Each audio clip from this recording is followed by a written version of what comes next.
Welcome back, everybody. Thank you, GM. So, We about to go get crunk? Definitely. you can certainly... All right, Civil War. Okay, so first of all, who would like to recap last session? I forgot to get a drink. Can I run off and go get a drink real quick? All right, well, you can do that while we're recapping. Okay. I can- okay. Oh, try. yeah, we're about to go to the festival, right? No, we gotta get a drink. Hang on. Okay, You got drink so at the festival.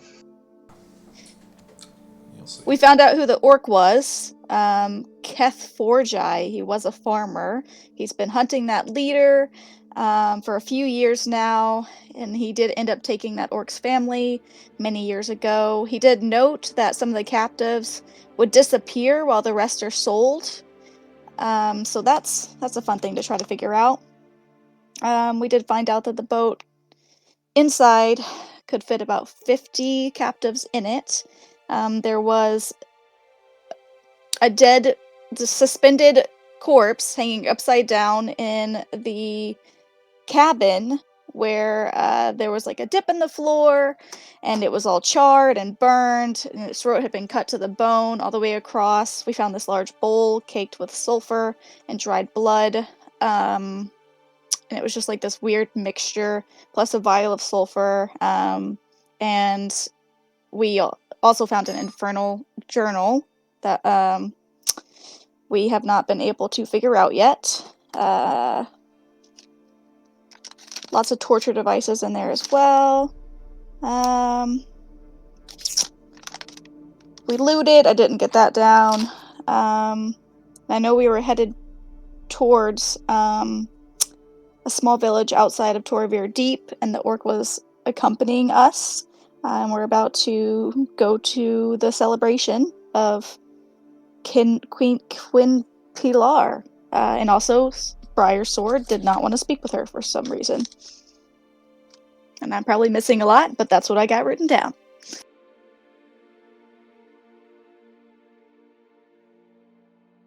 And I'm back just in time. Heh.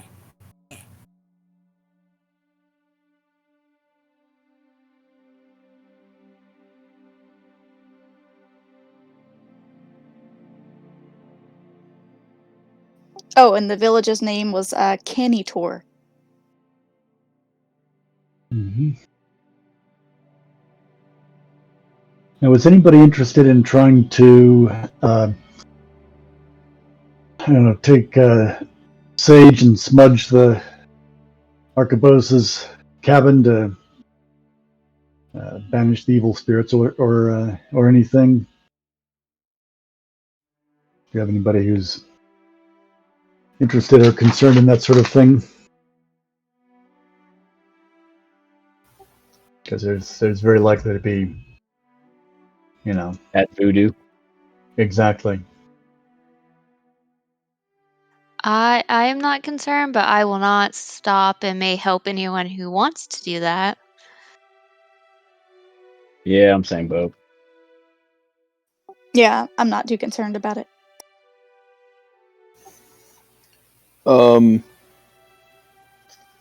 Wait, can we convince Casimir to kind of like look around to see if he can find any like pentagrams or hidden runes anywhere in there to see if anything nefarious could happen in there? Not like a cleansing, but like could you look to see if you see anything arcane in nature that might be summoning or anything like that?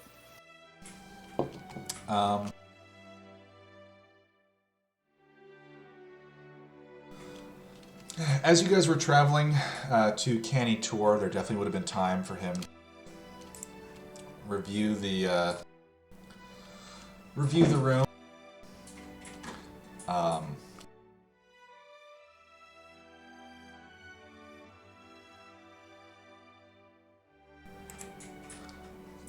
There would not really have been anything that he found outside of the obvious one underneath the strung up body that you guys found previously. So there's not really anything new. There's nothing sneaky in there, nothing going to come out and bite you as far as he's able to determine. Like the sigil in the floor beneath the body. That's not a It is sending a he's not able to tell that. That's not a thing that he can determine.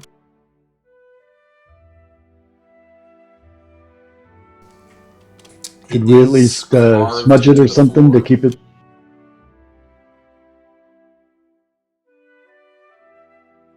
Keep it from being used further, break its arcane purpose.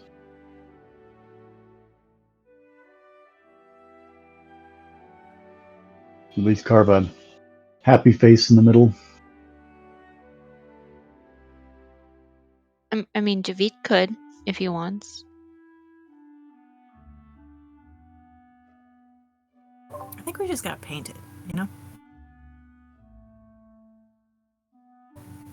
Yeah, it sounds good. We can probably find some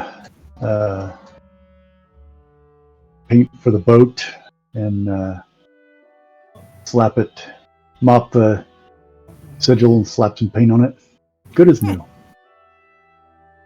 Wasn't that a thing you guys do? Just paint over the whole thing? Fixes it. That's all you need. Exactly.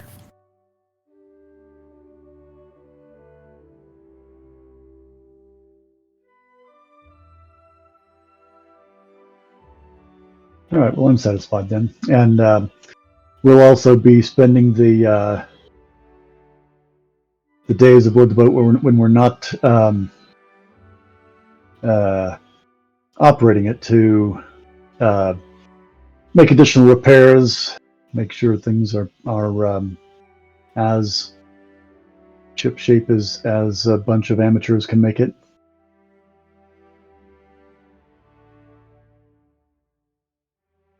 So what are we naming it? So far, Chainbreaker has been thrown out, and that's kind of cool. That's kind of like a little bit badass. I kind of like it. Oh yeah, I'll go along with that. Yeah, I'm in with that. And if anybody's artistic, we could paint over what was the boat originally named? Did not have a name on it. Oh, I look up from painting the words Chainbreaker of, oh, were we not set on this? He just knew we were going for it. He had a feeling. He's like, "Oh, this is dope. This is the name."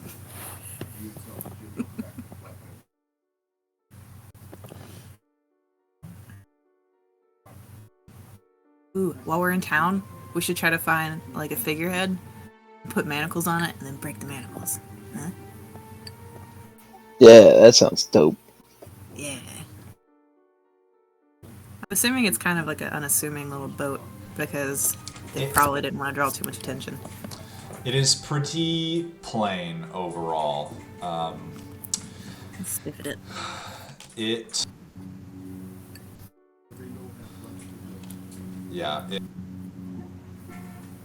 Very much so, you guys can tell, designed to fly under the radar. It has very few like identifying marks. The flags it flies are all like single color, just tan. The sails are tan. It doesn't have any like peculiar painting on it. It's definitely designed so that no one pays attention to it. Well, we'll fix that. You guys would know, I think we covered this a couple sessions ago, that if you sail the Canny Tor River, almost everything along here, like slavery isn't a thing that you can do here. It's all illegal, most of these spots. Yeah. What if we all put our mark on it in some way? Like we do our shtick. Like Javid throws an arrow in the side and Onyx does some lightning, and then it just has this lightning pattern, and then we just have this row of threatening, intimidating shit ass on the side of the boat right above the name. I'm also painting in the Minotaur's blood because I could not find paint. Should have There asked is no me, blood man. from the Minotaur. He just disappeared. Oh. What about all the dust. other dead bodies that were laying Yeah, there's a around? lot of bodies. You guys definitely got rid of It's them. like a I think you ghost. dragged You them to burned the them. shore and burned them.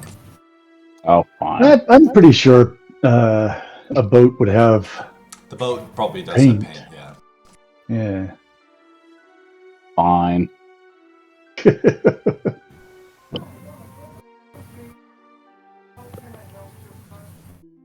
So those mushrooms that I pocketed, are they like they're not glowing anymore, right? No. You're talking about the ones from Dang. the Mind Flayer's cave? Yes. No, that's, that was, I don't know, what was that, a fucking week ago for your characters? Well, I didn't know if they were still alive somehow. They are mushrooms. We kept a dead body for the mushrooms. We did not keep a dead body. That would be Gotcha. very on point though for my character. I should have thought of that. Hey, babes.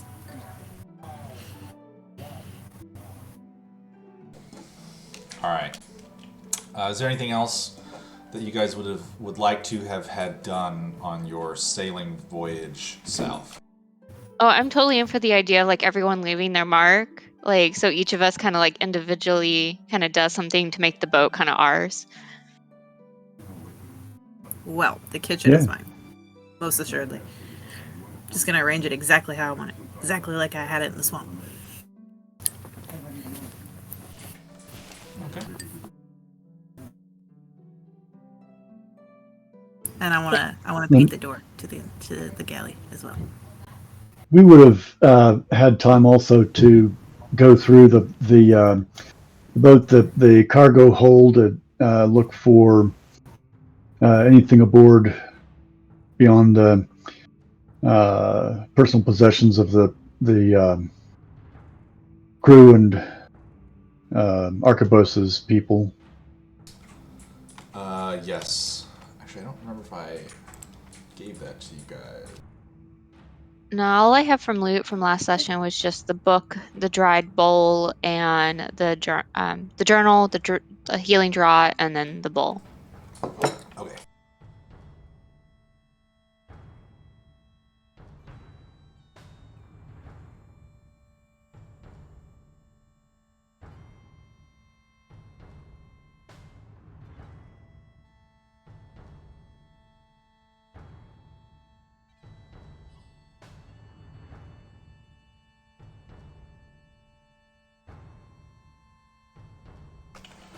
Alright, so overall, you guys would have found 900 gold pieces worth of jewels, gold, and jewelry, along with arms and armor to outfit 15 soldiers. So, chainmail, swords, shields, bows, arrows, other things. Rations for 1 month for the crew of the vessel, which for you guys would stretch a lot longer. Depending on how long it takes for it to spoil. Do we find any toolkits or anything that they had aboard? Carpentry toolkits, blacksmith There would have been a toolkits. carpentry kit that you guys could have used to help repair the helm. I vote that we split the 900 worth of gold and everything among us. Because it is pretty even. It's like 150, if I'm doing my math right. Because We can I do would that. like to start transferring some spells over. What Yeah, is definitely. the party treasury currently at? I didn't look beforehand. Okay, so before the stuff we just got, we had 261 gold pieces, 25 silver pieces, and 20 copper pieces. We also have 5 chainmail, 2 leather armor, 2 daggers, 1 shield, 2 short swords, 2 short bows, 8 golden rings were 10 gold each, 3 gold necklaces were 25 gold each, a bunch of gems worth 120 gold that's held by Snow. We have a healing draught, a poison vial, a bowl of dry blood, a journal from the cabin, a letter of recommendation, a letter of sincere thanks, and then that cryptic note that we had from the smugglers. or not the smugglers, the drug cartel. Got it. But we can split the 100 or the 900 gold. So we're taking 150 apiece. Yep. Would recommend someone double checking my math. I think I'm right, but it's math. I'll trust it. Sounds good to me. Yeah, it's 150. So everyone can add 150 to their character sheet.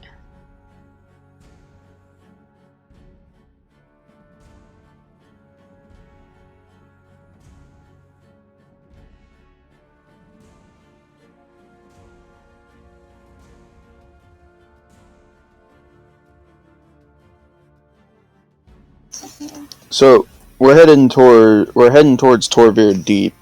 How much exactly do I know about the city layout? Would I have a good idea of like where to go to hawk most of this stuff?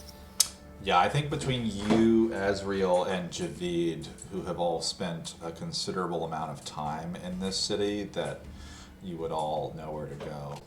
And in fact, I believe Azriel has a apartment.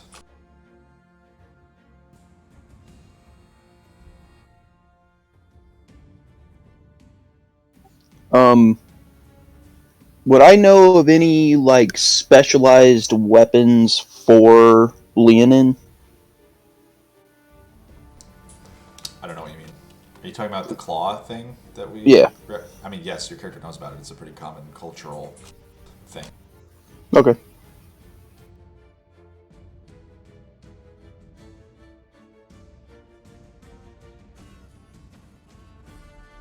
What town I'm? What talking to the party, like how long are we looking at staying in Torvir Deep? Then how long my hangover lasts. I would imagine for a bit. I mean, we have a lot of stuff we need to sell. We probably want to look into, maybe picking up some new gear. I mean, we don't really have an assignment. We need to check back in with the fortune hunters, get paid, see if they have another assignment. There's a festival going on right now. Obviously, that's for another 2 weeks. So we want to, probably participate in that for 2 weeks. So probably at least like 2 to 4 weeks. I still think it'd be really cool to commission a figurehead for our boat. I'm about it.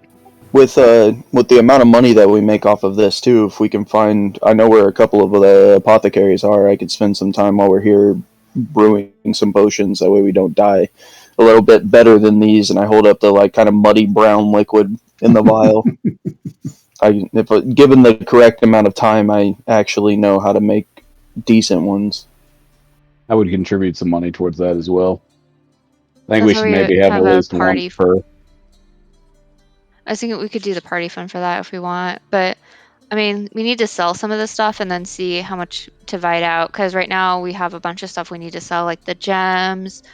That I mean, we know it's worth 120 gold, but how much can we actually get for it? That kind of thing. Yeah, Yeah. I also have a couple of people I need to talk to in Torvir Deep. So some old friends to link back up with for a little bit.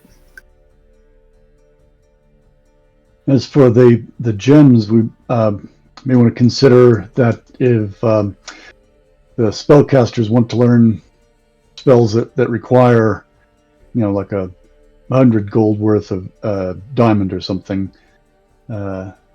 There's no diamond. There's 2 garnets. I don't know how to actually. I'll just put it in the thing because I'm not going to try to pronounce these. All right, yeah. If it's not the one of the common components, then sure, let's find a jeweler and get rid of the alexandrite, the garnets, the sardonyx, the turquoise. I think. I can. Oh, go ahead. Sorry. So I would say no matter what, I think we should each have one of Onyx's health potions capable of all of us to be able to use to have on us. Mm-hmm. So that we don't have to stress, one person getting to somebody or us having to spend time to do that, and each one of us has the ability to administer one. Oh yeah, at least So one. whatever it would cost for the 6 of us to have one. They're just depending on what the apothecary is charging. The going rate that I've normally seen is about 25 gold pieces for the amount of components that we need in order to make one, and it takes me a day a piece in order to make them. Make one, or It make takes me all a of them? day. It takes me a day to make one. Yeah. So So that's plan on 6 150. days. Yeah, 150 gold. Yeah, that's why I think we need to spend a couple weeks in here too. Just, time to gather stuff, sell stuff, make stuff, maybe find someone who can read Infernal, talk to the fortune hunters, let them Mhm. know what's going on, that kind of stuff. I have personal business that I'd like to do at the jeweler, so for splitting off, I can take care of that while I'm there. DM, what would be a good tavern that I know of for us to like be a local hub? Within Torbeard. Yeah, within Torvir Deep, just so we can kind of have a pseudo game plan of like where we're going to day one when we pull in there.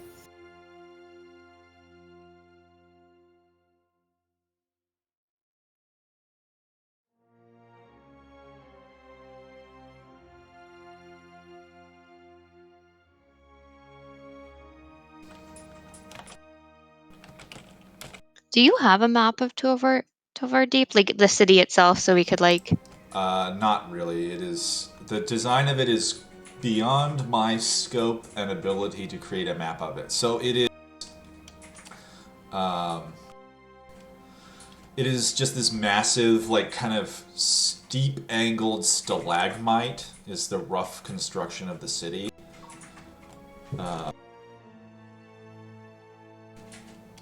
And so it's just these like a bunch of little like sliced out levels all the way down into the dark depths, essentially. So because I was just wondering, so because we have, we all kind of have attachments. Well, not all of us, but quite a few of us have attachments to the city. So kind of where are the fortune hunters in relation to kind of where, Azrael's apartment is in relation to maybe the people that Onyx is kind of close with, and, the so shopping centers. basically the construction of the city is that at the top are the like nicer looking constructs, important political institutions, other things like that, and then as you go down it gets skeevier and skeevier, essentially.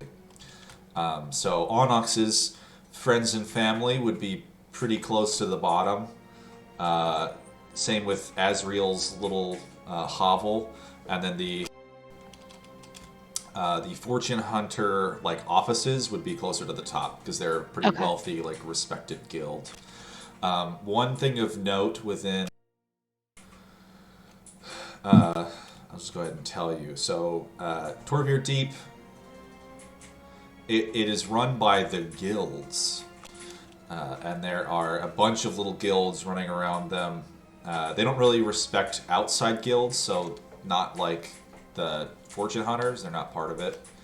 But there's the farmers, the metal workers, the traders, the masons, the lamplighters, the city guard, the delvers, the miners, the mages, the scriveners. There's a bunch of various guilds. But the 7 that are in charge are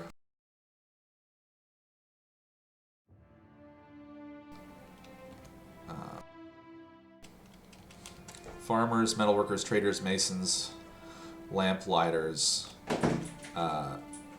and the city guard and the delvers.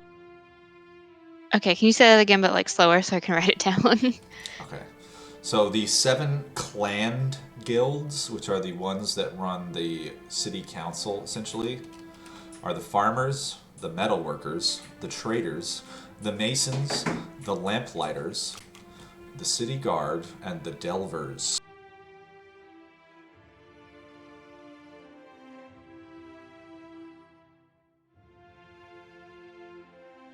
How much experience would I have here?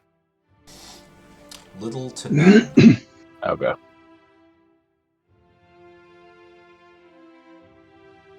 And I haven't really worked on Javid's story in Torbeer Deep, so I'm guessing that you sort of landed here, found a room in a hostel, maybe that the guild has in their guild hall, and one thing that you guys would also know, Azriel and Javid, the Fortune Hunters do have a small office in Canny Tor on the northern side of the river. So we can go there before going to the city to just kind of settle up and stuff. Indeed.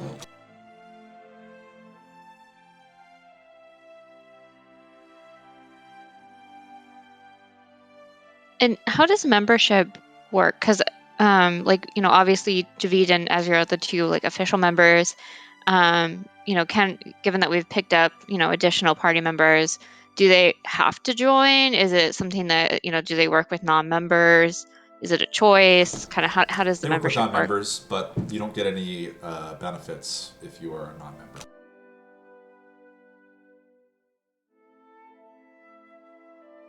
And what Wait, are the do you have, benefits? Do you have insurance? They do insurance. That's right. 401k. Yeah, they offer retirement packages, that kind of stuff. The notable one, however, is that non-members receive lower pay. Ah, okay. That's the one I think you guys are going to notice. Well, I think what we would do is take the commission as a lump sum and divvy it up. They may say, well, we've got 2 members and 4 non-members, so here's the commission for the Well, the commission probably, the given that we task. were already commissioned, so the commission probably includes the fact that they knew that we were going to go get non-members. And how does someone join? Is there is it just you kind of sign a contract that says you will abide by the rules of the guild kind of thing? Pretty much, yeah. It's pretty straightforward. They're not a very elitist guild. If you're not good enough, then you'll just die and someone else will do it. And are there ranks of or tiers of membership? Like there's the entry level apprentice fortune hunter, and there the journeyman, the master level members who get the plum assignments.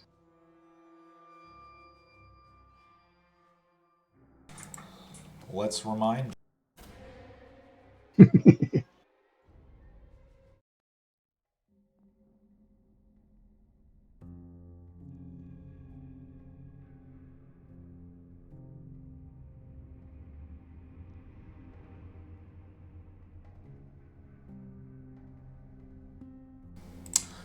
They don't really have ranks within the organization, but handlers will not issue lucrative contracts to junior members, essentially.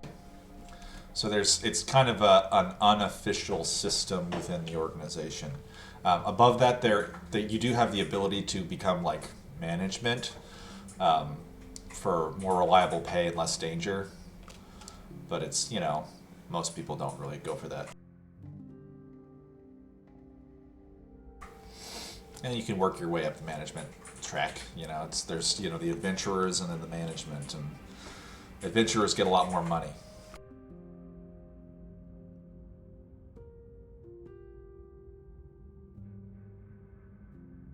All right, everyone. Hopefully, Casimir will talk us up. Oh, there's one more thing I want to do on this trip. Okay. At some random time, probably evening time, I want to get Azriel and Briar. I'd be like, hey, I need your guys' help with something real quick. Okay. We kind of walked to a part of the ship, and laid out is my breastplate, the Minotaur's skull, the ogre's pelt that I ripped off of it, and a goblin shoulder pauldron. And I was like, I need to bring all of this together, and you two seem to have the best fashion sense. Ouch. Ouch. You're not there. That's sexist as hell.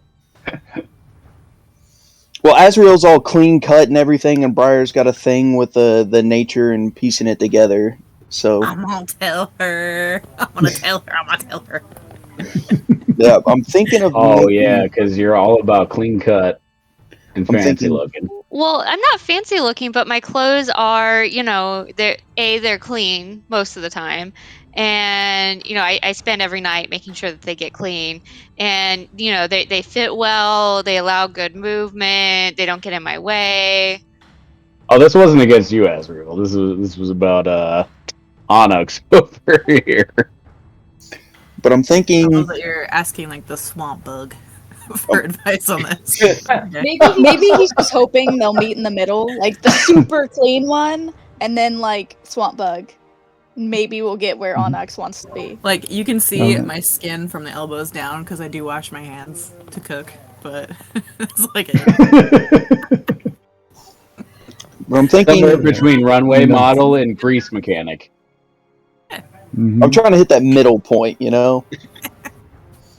So like, what's your vision for this? So I'm thinking that you get the breastplate, right? Just like got it, and then I'm thinking Minotaur skull for left side shoulder pauldron, like hollow out the inside of the skull, and then kind of do like an underarm side cape with the ogre clippings. I just don't know how to work in the goblin leather. I think the skull, though, might make a good hat. Oh, I don't like anything on my head. It's a thing. The ears, it's weird. Okay. But I'm like standing there, like hand on chin, just like looking down at the assortment of pieces. So I just start picking up the pieces and like put them on you. Like we'll put the breastplate on you, and then we'll put the skull, and I'll kind of like look to Briar, be like, okay, so here. I'm gonna stand back with like hand on hip, other hand on chin. Like, let me see it on the other side. All right, I move it to the other side. Have you tanned the ogre pelt, or is this just raw? Well, leather it was still? like pseudo tanned in ogre juices. Ooh, you're gonna have So- to talk to our girl Dimitar either way, bud. Do you just want to arrange it first? Well, I've Yeah, already- You mentioned if cleaning it's out the dirty, I skull. might clean Yeah, it that'd be- first before I start putting it on you. Actually, like just grab a bucket of water and like dip it in it. Why did Dimitardi do that, like, frou-frou thing that she does that magically cleans things? I don't know what that's called. That's not up my sleeve, but she helped me out, like, a while back with it. Well, if you're talking scooping brains out and shit, that's very much her gig. That's not me. So what, we spend like a half hour going, okay, here. No, here. Oh, do you think that looks better? Yeah. What if it goes here? Yeah, we're outfit planning. Yeah, then should the brooch be higher or lower? Yeah. have we reached acceptable positioning? Yeah, I think we got it now. Let me go get Dimitardi real quick, if you don't mind. I shuffle over, and if I see Javid, I'm gonna grab him, and Snow, I'm just gonna grab everybody as I like shuffle over. I'm like, hey, I need you guys to look at something real quick. Just Doing a runway show. Mhm. Yeah, Like you're Azrael and Briar to like kind of hold the pieces up. Like, what do you think? What do you think? So I'm gonna need you Think to of like. what my bonus is to aesthetics, and I'm drawing a blank here. As he's walking away, I'm gonna lean over to Azrael. He's such a cat. He just wants to wear his dead thing. That's it. We could make it look more weathered, Add some accents to it. Well, I figured I would have someone who's actually proficient in armory, like, put it together in Torbeard Deep. I just wanted to have a game plan when I rolled up in there. Looks good. You could have it gilded to add some strength to it. Ooh. I do have a Because- disguise kit. Well- But, like, I was wondering if I could ask you to, like, make a rough sketch of it so I could hand it to the armorer. yeah, I think we can manage that. I've been practicing on my map skills after all. What's fashion designing compared to that?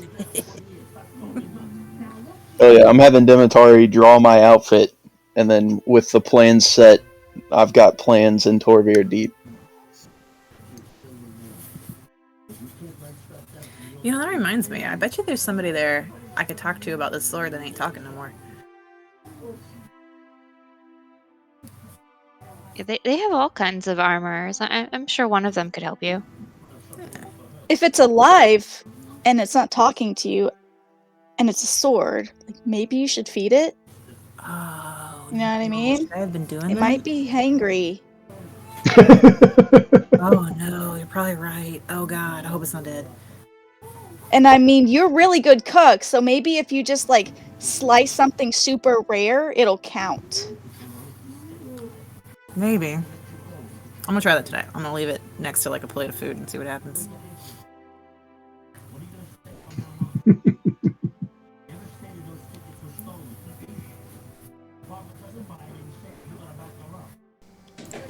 All right.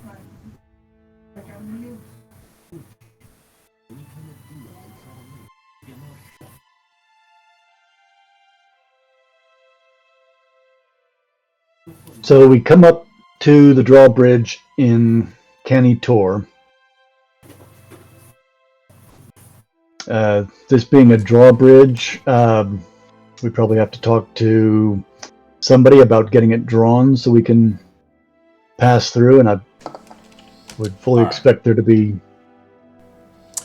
You guys ready for me to begin? Yes. All right. Wait, are we not done yet? Okay. No, go ahead. You Go guys have been ahead. talking about all the stuff you want to do in Torvir Deep, and you haven't even let me begin. You know, you don't know what's happening. Excited, man. I mean, we planned on the boat, you know. We also Building decided our it was a team drinking dynamics. day, so I like it. I appreciate it. Okay. I gotta change the G.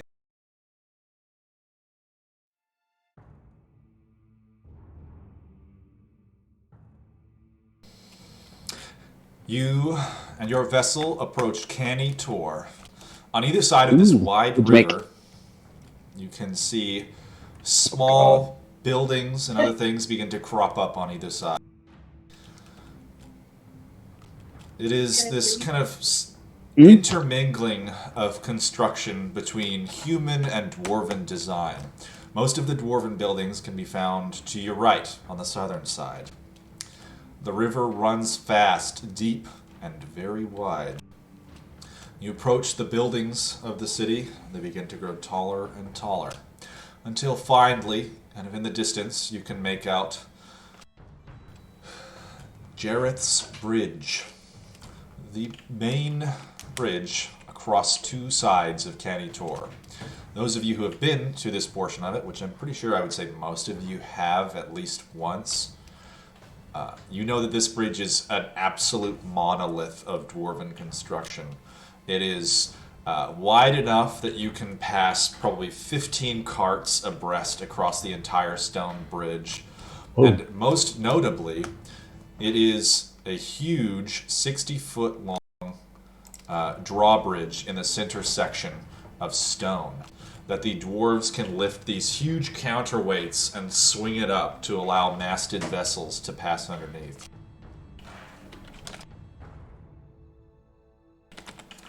As you approach on the southern side, the two guard towers, these probably 5-story constructions of like round little parapets and murder holes and all other defensive constructions, you spot a little flagger kind of poking his head out of a window, and he's waving furiously this little red flag at your vessel.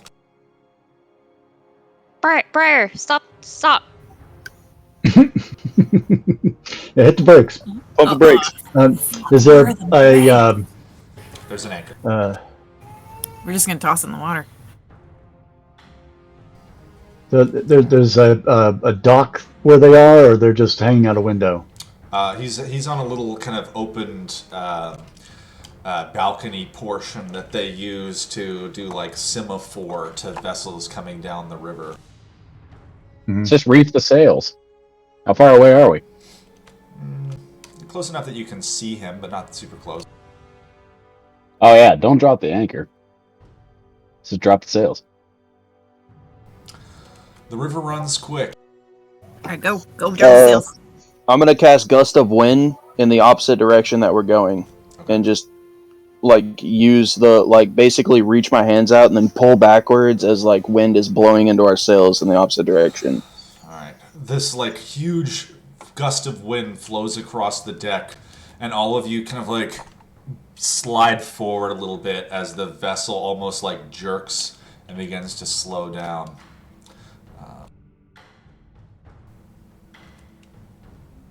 Yeah, I guess. You guys are stopping the ship? Yeah. Yeah. Okay. Aggressively pumping the brakes. All right. He kind of, you see the little dwarf in the window. He's satisfied with your efforts to stop. You guys come roughly to a stop. Maybe it's pretty close. You're about 40 feet from the edge of the bridge. As you guys have gotten closer, you can see that on top of the bridge there is none of the normal foot traffic that you would see going in either direction. In fact, the center portion of it is mostly dwarven guards from Toraver Deep. You recognize their uniforms, the iron and well-crafted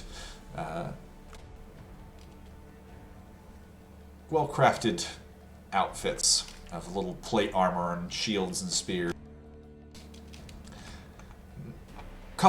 Maybe a minute or so after you guys have come to a complete stop, you suddenly hear this little bellowing of horns on the bridge, and now there's just this dull thud of footsteps as this little column of dwarven soldiers starts marching across, heading north. You can see their little heads poking out over the edge of the bridge.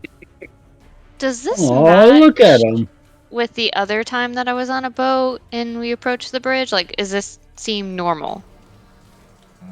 You've definitely never seen this before. There's a lot of soldiers. Okay. You see all these foot soldiers kind of marching across the bridge. Behind them, you see groups of little dwarven cavalry riding these huge boars start kind of pulling across the bridge as well. They're dragging massive carts of gear along with them. This is a full-blown army marching across the bridge. You guys wait about 2 hours for them to march across, and it's dwarves, mounts, massive boars, massive bulls carrying equipment, siege engines, all manner of equipment moves across this bridge for about 2 hours. Finally, after the last of them passes, the flagger, you see him in the window doing some little semaphore signals at you. There's a few little coordinated blasts of horns, different from the one that you heard earlier when the soldiers marched across. And you notice kind of behind the two defensive towers on either side of the southern side of the bridge, the huge winching mechanisms that operate the drawbridge start to drop these massive, perfectly carved stones, and the bridge begins to swing up. Hey guys, when we get in there, we probably ought to look for somebody who actually knows how to steer this thing.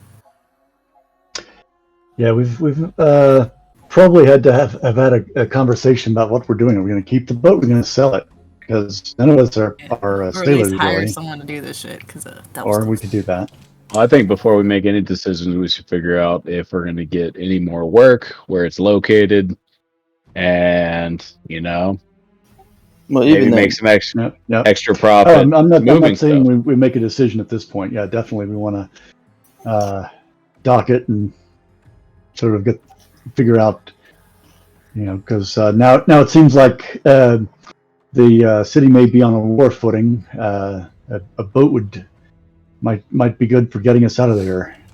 There's a dull echoing thud, and in the window, the little dwarven guard just kind of does a few more semaphore and then gestures you through underneath the bridge.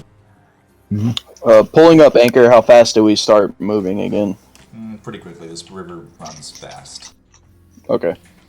Can I try to copy his movements? Like I'm watching him do it, and I can kind of try to do it myself. Okay, give me a performance check. Talk about the flag waving. Yeah, the semaphore. Yeah.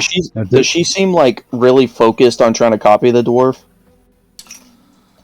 Apparently not.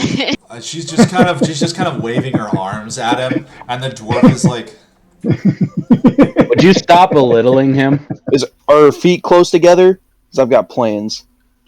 Does she seem like a little bit off balance? Because at that moment in time, I'll cast Gust of Wind again and send us like rocketing forward. I don't know. I'm pretty sure-footed, to be sure, but you could certainly try.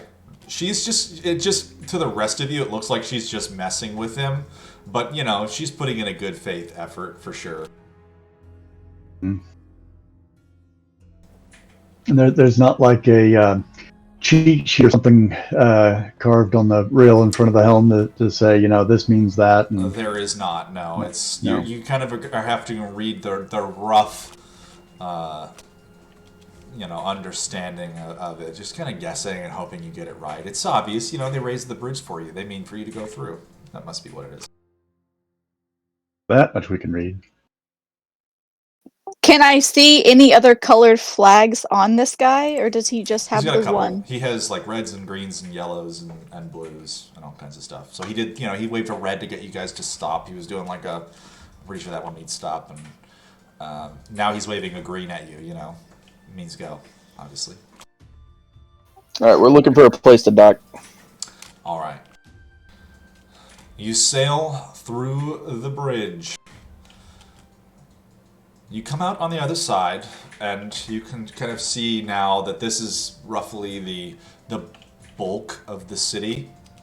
Off to your right, where the docks would be normally, you can still see them, they are chained off. There's this massive iron chain kind of draped across the entrance into the dock portion. Beyond it, you can see a number of small little wooden masted vessels that are all kind of tucked away. They're all battened down and stuck here. On either side of these towers opening up into this little harbor, you can see that there are dwarves patrolling all of this like river embankments, the towers on either side. The military presence is much heightened from the last time that any of you were here. and this looks very off, right? Like the last time we were here, it was very welcoming, and outsiders were very, Yes, you have never seen it like this before. The left side of the river, as you guys kind of sail down a little bit further, there is another dock. This one is open. It is kind of roughshod, ramshackled looking. There's only a couple of ships kind of moored here. Your vessel is by far the best kept of the ones that are currently tied here. Well, that dock looks cheap. We could look for a better one, or we could just stop there. But anyone we hire, I would not hire from this area. Not without getting a recommendation from somebody who knows what they're doing. we also need to make the boat not stealable. Right. Uh, How do? like what? Put a club in the wheel? How about some firebomb traps on the helm? I can always cast snare near the loading dock. 'Cause I know what point those are. to both of them, and I'm like,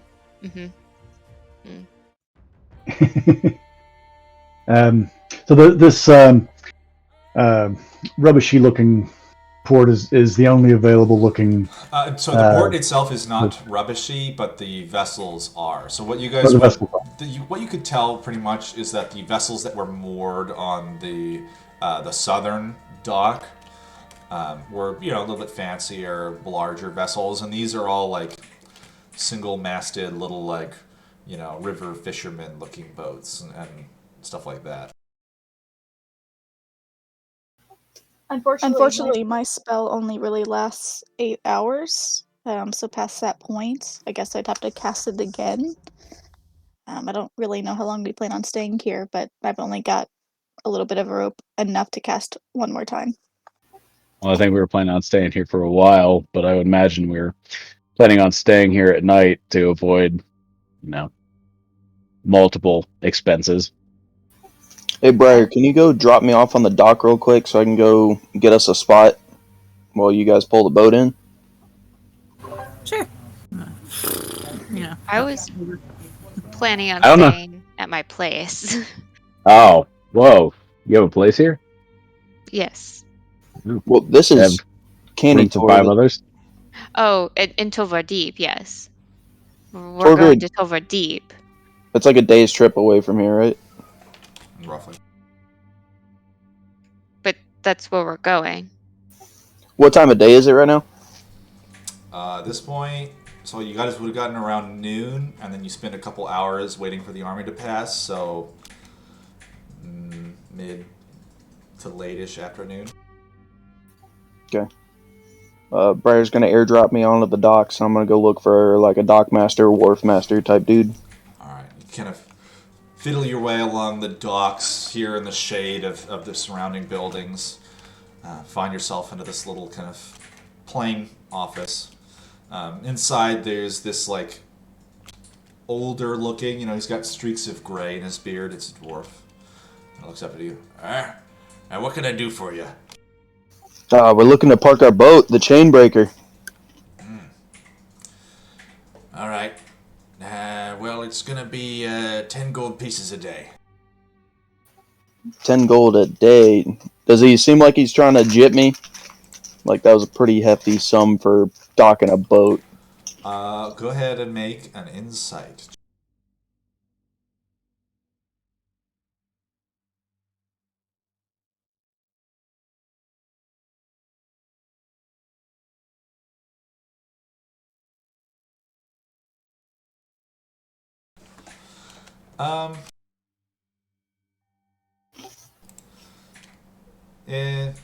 I mean, you're parking a whole ass ship on a dock. It's kind of Yes, seems legit. There are fancier rooms for rent that run about this price, so it's not too crazy. I'm gonna stack up 20 gold in front of him. What about Briar? She's there too. Oh no, she just dropped me off and she went back to help you guys park the boat. No. Yeah, she's the captain. She has to be there. Who said the only person that rolled well? I'm gonna look at him and be like, dude, so what's going on with the other docks? With the war getting closer, they're starting to lock the city down. They've had a few issues to the north. Where's this coming from, by the way? You haven't heard about any of this.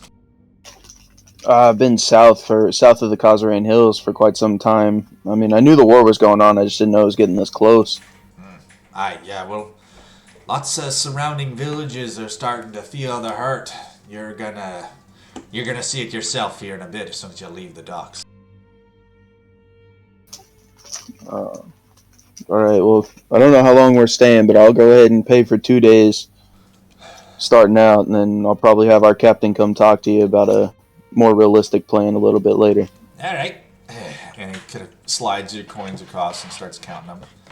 Have a good day. What the army though? Why were they moving north? They going off to the front? I don't know what you're talking about, but yeah, the war's up that way. Well, the whole bridge was shut down for about 3 hours. Yeah, that'll be the army, I guess. I don't know. I didn't see it. All right then. Well, I appreciate it. All right, have a good one. We'll be seeing you. I hope so. I walk out and go kind of like flag down the party to like park here. I'm gonna go look for flags. Are there any like flags that I can see? No. As you're doing it, he kind of he's pulling up his belt. He kind of wanders out onto the pier and stands next to one of the spots. It's pretty much the one that you've picked, and he's just kind of gesturing onto the pier. You can see next to you there's just this stark height difference between you and this little kind of round little dwarf. I'm gonna start doing figure fours with my hands, like the one dwarf. He just kind of looks at you and he's like, "Hey, I don't know what you're doing now. Stop that." Well, this is what you're supposed to do. Nah, This is how you direct ships. No, I don't know where you saw that. You're all goofed up. Get out of here. I absolutely know what I'm doing. I'm just gonna stand there and keep doing it, like stone faced. Just From our end, does it look like he's dancing a little? Onyx, give me a performance check.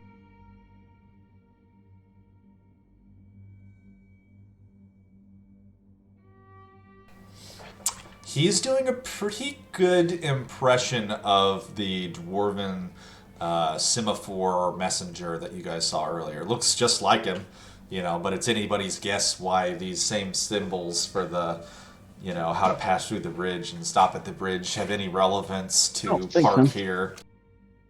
can I pull out a handkerchief since I don't have a flag? Yeah, there's a little scrap of cloth, and you're just kind of waving it in these little rigid patterns. All right, you guys kind of pull up next to it.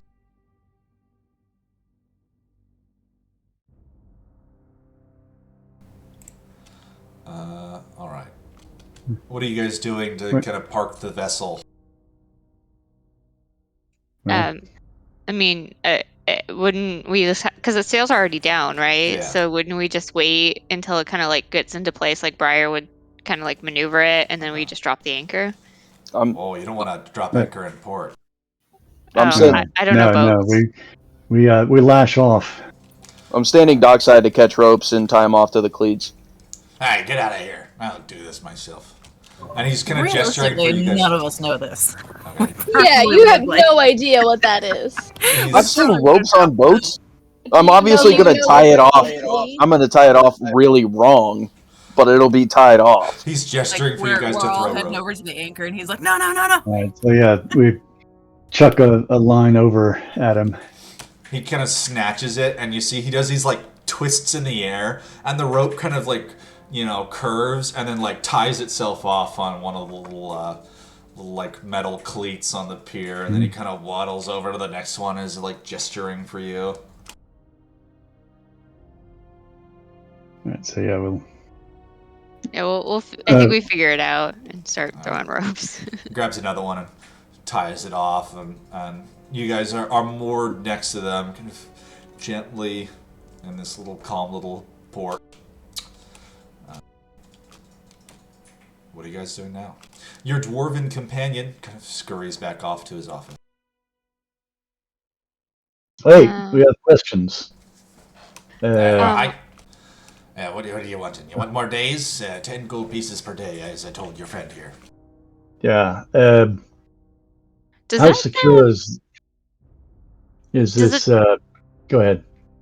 Does the 10 gold sound normal? You mean insight check?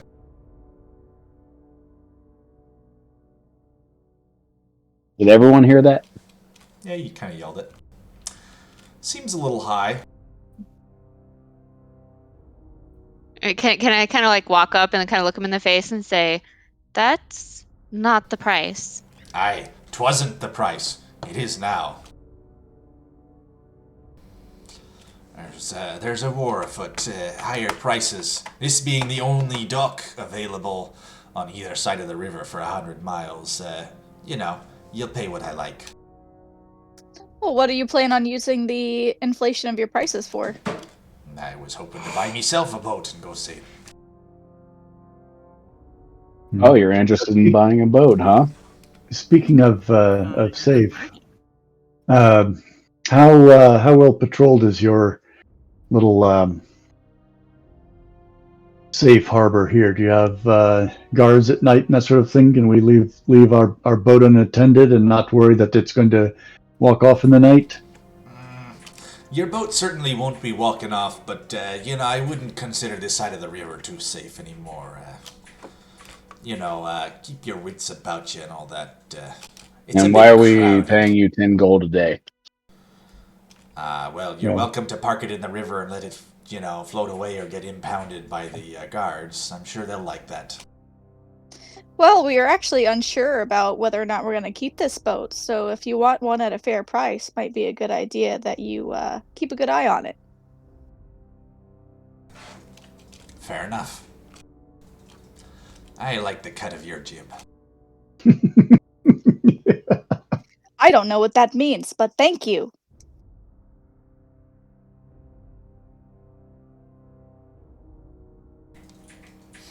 You said you had other questions, otherwise I'm gonna get back to my work. So with the war going, can we still get into Tovar Deep? Have you got papers?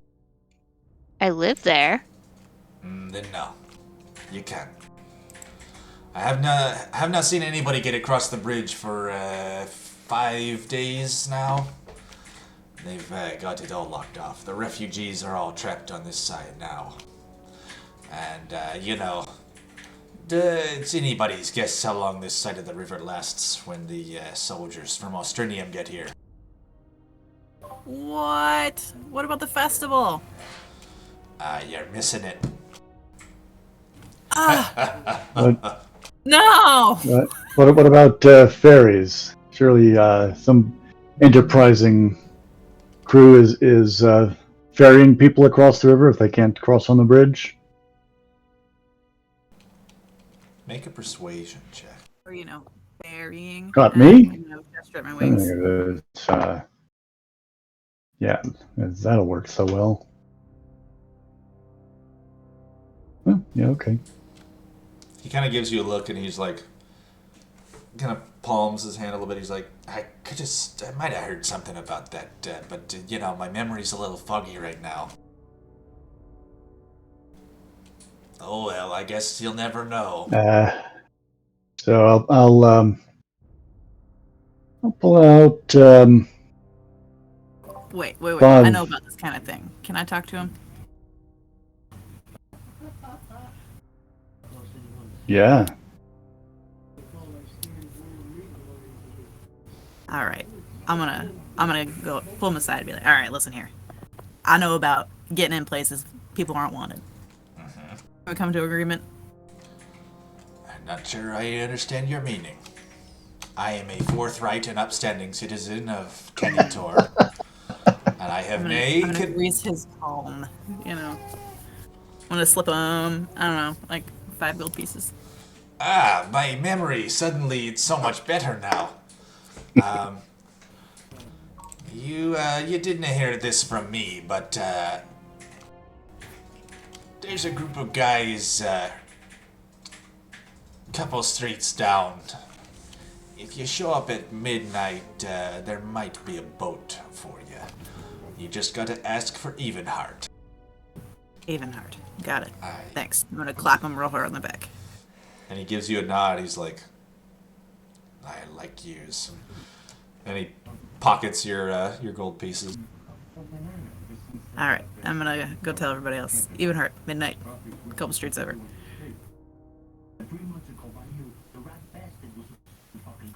Are there any guards like walking around? Make a perception check.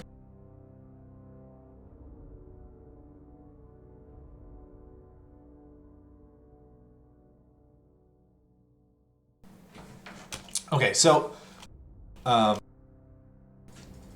the area Yep.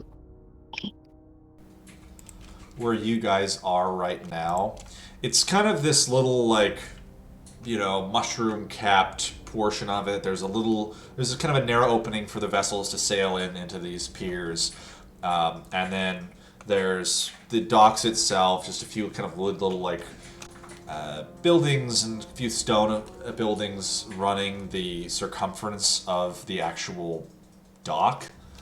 There's a little kind of wall, and then above it you can see a street kind of running along it. There's not a lot of people on it. There's a few 2-3 story kind of stereotypical buildings beyond it, a few narrow little alleyways kind of leading out. There's one gate that leads down a few steps onto the docks themselves. What you've noticed is there's a handful of people kind of milling about on the pier. You see one guy on one of the other boats. There's a couple guys that come out of one of the buildings and kind of walk along carrying a crate. A few people come out of one of the alleyways and walk along a bit and then enter doors into one of the buildings. After a while of watching, I would say you might have noticed a pair of guards kind of do a little loop along. Not a lot of guard coverage here. I wanted to try to intercept them and ask them a question. They aren't down here. You guys are still like on the actual pier with your ship. Oh. But if you guys are ready, you can go and like snag one of the guards. I would like to, like, speaking to the dwarf, say, I don't think we quite caught your name. My name's Farrick. Well, Farrick means the war's upcoming and you just got a nice stash of cash on you. Did you need anything while we were headed towards Torweir Deep? Nah, I'll be alright. Making myself scarce, probably, if anything goes wrong, so I'll be all set. Alright. And he kind of gives you a little tip of the brow and heads off into his little office. All right, so we should probably batten this boat down as much as we can to secure it, and then I need to go find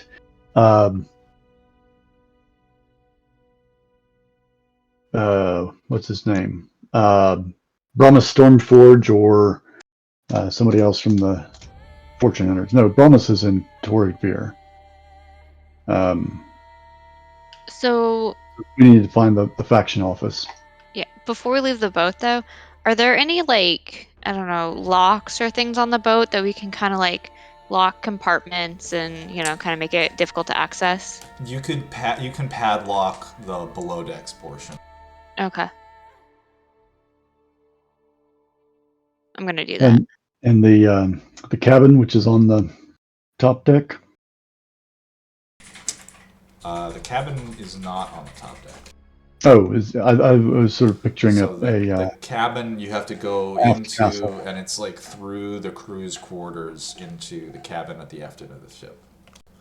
so there's no There's one main hold, and then underneath the main hold there is a secret compartment that gets you into the slave hold. but I mean on the top deck, no It's just steps that go up to forecastle, the aft castle. No, it's just steps that go up to like an aft castle, the raised portion where the helm is. Pretty sure. All right. So yeah, we'll stow the what were they? The bolt throwing things. All of that.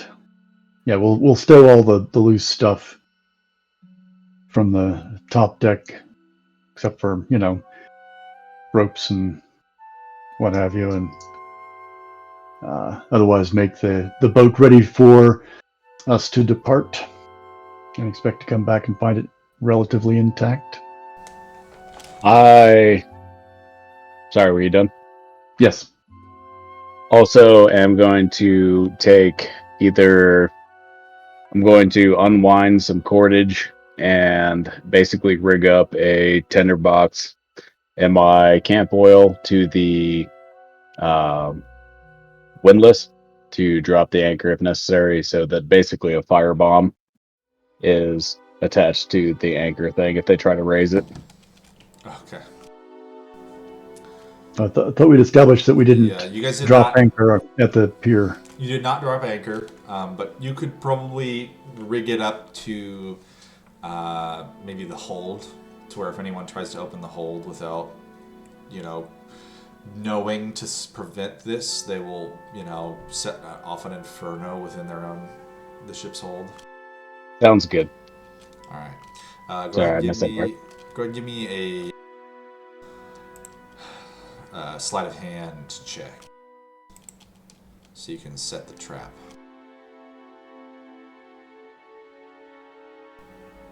Is anybody helping you? I can Sleight help of you. hand.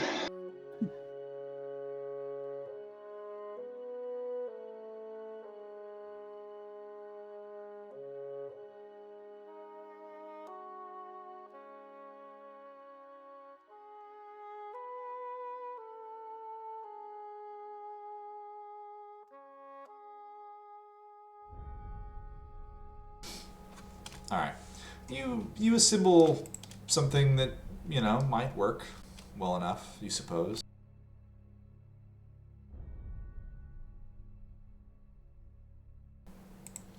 There's really no telling.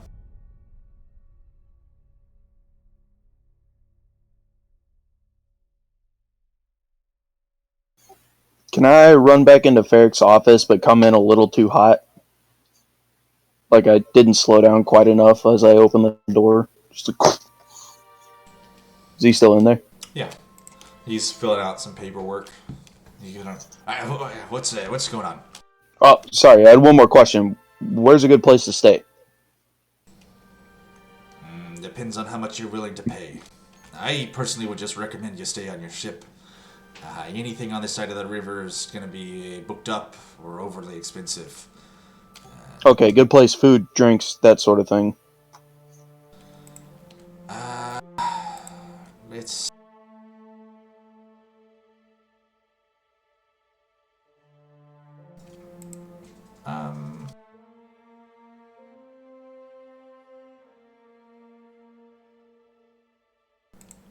So, there's the Deep Orc Tavern. That's a bit a ways off. That one's that one's closer to Jareth's Bridge. That one's pretty popular. I can find myself in there a couple times a week, I suppose. Yeah, that's probably the good one. You could also go to Vicky's Vicious. That's a place. Not super popular these days. Yeah, it doesn't sound super popular. Yeah, we'll try the first one. You said it was the Orc? Aye, the Deep Orc Tavern. The Deep Orc Tavern. Alright, thanks for your help, bud. And I'll toss him. I'll, toss something in the air as I turn around and walk out. Knowing he'll catch it, but it's just a rock. Alright, catches the rock and he's... Hey, what is this? I'm already gone.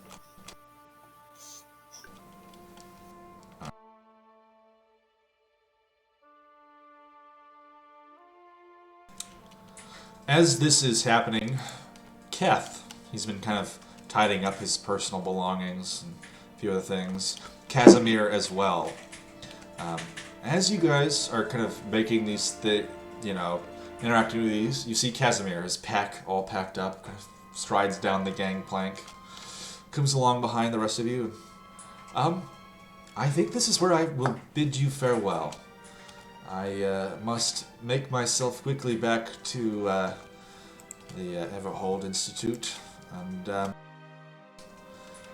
I will be sure to put in a good word with them for the rest of you, and most specifically, keep an ear out. I definitely, once I have done a little bit more research, will be looking into this again, and I might need additional help in more adventures. Well, you know how to get in touch with us. And speaking of the fortune hunters, you settled your account with them, I assume. It was paid up front? I did not pay for it. My institute pays for such things. And yes, they did pay for it up front. We hold a long-standing commission with your organization. Letter of completion? And Oh, yeah, I hold up my receipt. hand. You're just gonna leave? Specifically, as far as that is concerned, I will be checking in with one of your representatives, and then they will verbally hear from me that the job is completed. Well, then come with us. Uh, That's where we're going. I suppose. Yep. Sure. Okay. I'm just gonna casually hold his hand as we go. Okay. If you would not like to attend us there, a letter would suffice. Usually your organization works in terms of face-to-face contracts. It is... That's true, but trust but verify.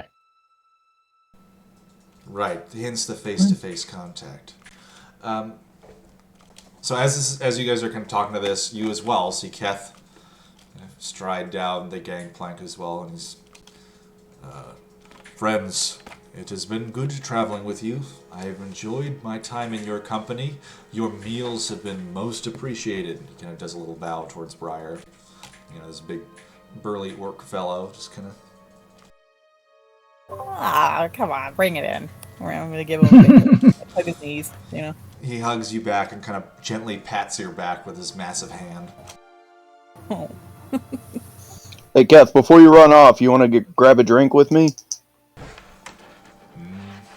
They've got business to attend to, but drinks are on me if you want to come. I don't see why not. I didn't necessarily have a terribly good plan as to where I was going to go next, so I shall attend to you. Lead the way. I'm going to pull out one of those glass shards that we got from the room that tried to kill us. And I'm going to look at Casimir and I'll be like, Did you get one of these? I did, thank you. Alright, I'm going to keep mine then. Do you have any to spare? I only got 3, I'm afraid. Oh, well, I got 10 of them. Do you want an extra one? Sure, if you would like to part with one. Yeah, I got 10 of them. Here, I'll just, hand him another one that's, probably, 4 inches long. Just takes this big glass shard and he kind of takes, some cloth out of his pack and gingerly wraps it up, because they're, razor sharp. Yeah, they're just, floating around in my bag. I got problems with it all the Just time. loose glass. I go in there to grab something, it'll get you, but it's fine. Yeah, there's just loose glass shards in your backpack. When he kind of shuffles, everyone else hears clink, clink, clink. Yes. Yeah, there's just probably, glass probably shards. a tip or two poking out where they've started cutting through. Yeah. Yeah, it's fine. It's fine. All right, Kevin, I'm going to slap him on the back and be like, let's go, buddy. All right, lead the way. I'm going to walk off like I know where I'm going. All right, he follows you like you know where you're going. Well, you have been here before, right? So I think he would have spent not too much time here. Probably would have passed through. Okay. So I know roughly where this bar is? Probably.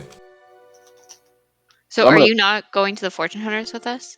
No. You guys are the boss mans that have to deal with the business, and then I'll get paid later. Oh, yeah. Demetari, drinks or business? Which one? I'm worried that if they don't see us physically there, they're not going to count us for payment. So I'm getting my money, and I'm making sure of that. Well, Casimir is going to vouch for us, so the job was done. We'll get our commission. Javid, you're my boss man, so you're saying I'm good. I can. Yep. I can take that for some drinks. Do just make sure you save enough seats at the table for us. We'll be along. Absolutely, I got you. Come on, buddy, and we'll I'll make my way, lead him to the tavern. All right. I'm going with you. The 3 of you kind of up the steps out of the docks area and disappear down one of the side streets. What are the rest of you guys doing? We're heading to the fortune hunters outpost here. Yeah. Okay. I'm sticking close to Casimir. We've been protecting him for so long, it just feels wrong. So the 4 of us are going out for drinks? I think it is... So it is Keth, Onyx, and Snow going for drinks. The rest of you, Javid, Azriel, Demetari, Briar, and Casimir are going in search of the Fortune Hunter's office.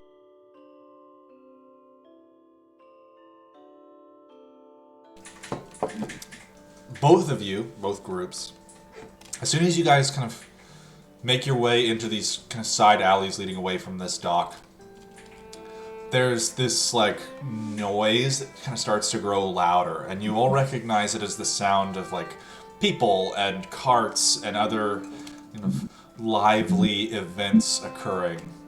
And as soon as you guys exit the alley, you find yourselves on a fairly busy, constricted little street. It feels cramped. The place is filled with people. There are numerous folks in these like tattered, dirty little cloaks, kind of like sitting in the mud next to the edge of the building, like over their like little sacks of personal belongings. The streets, like wall to wall, are refugees everywhere the eye can see. And is this new? Like, were there this many refugees in the city before? This is new. You've never seen it like this before. Can I see young kid, 16, 17, 18 years old, with his family? Looking specifically for one of the refugees, because like this is like hitting me pretty hard seeing all this. So I'm looking for someone that's like a little bit more down on their luck than the rest of them. Oh boy, do they all look down on their luck. Younger family is what I'm looking for. So it's people of all ages here. You can see middle-aged folks, you see families, you see people that are like practically carrying their elders on their backs. It's a mess. I'm gonna reach out and snag like a 20-something-year-old. I'm gonna grab him. You can. What is all this? These are the refugees, sir. I'm sorry. And he's kind of like gesturing to get out of the way. Oh, no. I'm just trying to ask questions here. You're good. And I'm gonna take one of the long swords I have and I'm gonna put it in his hand. Thank you, sir. I don't need two of them, and it looks like you could use it. I know how bad it is to be out like this. I appreciate it. Kind of sits down. It's mostly humans that you can see, but dotted here or there you can make out elves, gnomes, a few other kind of different creatures tucked away amongst the group. As you guys... Everything. Go ahead. Go ahead, DM. As you guys are kind of moving through this like throng of refugees, you can see every once in a while there's a little group of guards, packs of 6 of them, kind of just like, move down the center of the street, and the refugees all kind of have to part in front of them, and they're just like eyeing them on either side.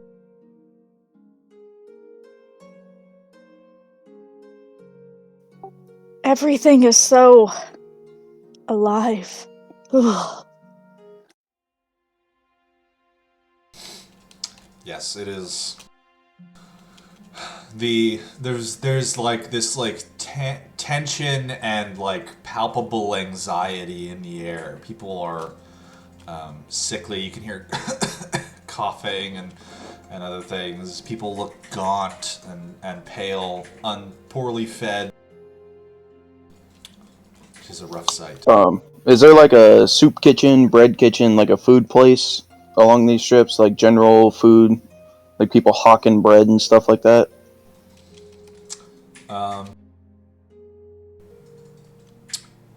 Make a perception check.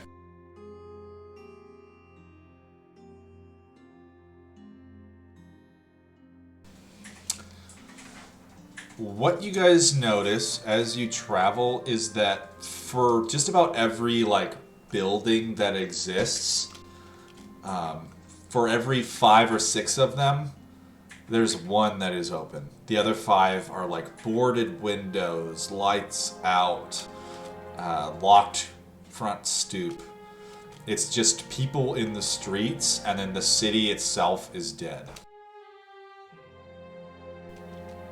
So what you guys would be able to tell is that pretty much everyone here is a refugee, and all of the citizens have left.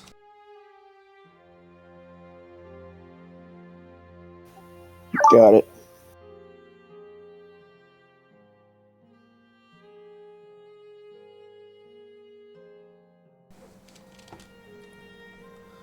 Takes you guys about 40 or so minutes to kind of weave your way through the throng, get your bearings. The streets, kind of as you move between them, go from like main thoroughfares stocked with refugees, side alleys, just, you know, a handful here or there, back alleys, no one. Most people are keeping to the main streets. But you guys kind of weave your way through and eventually find yourselves out in front of the Canny Tor Fortune Hunter office. The door is locked. The lights are out inside.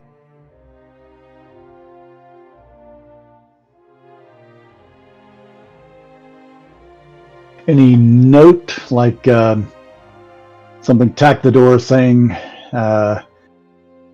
see us at our main office in Torvir Deep, or, you know, for business call, you know, for case of emergency, dial. Make a perception check.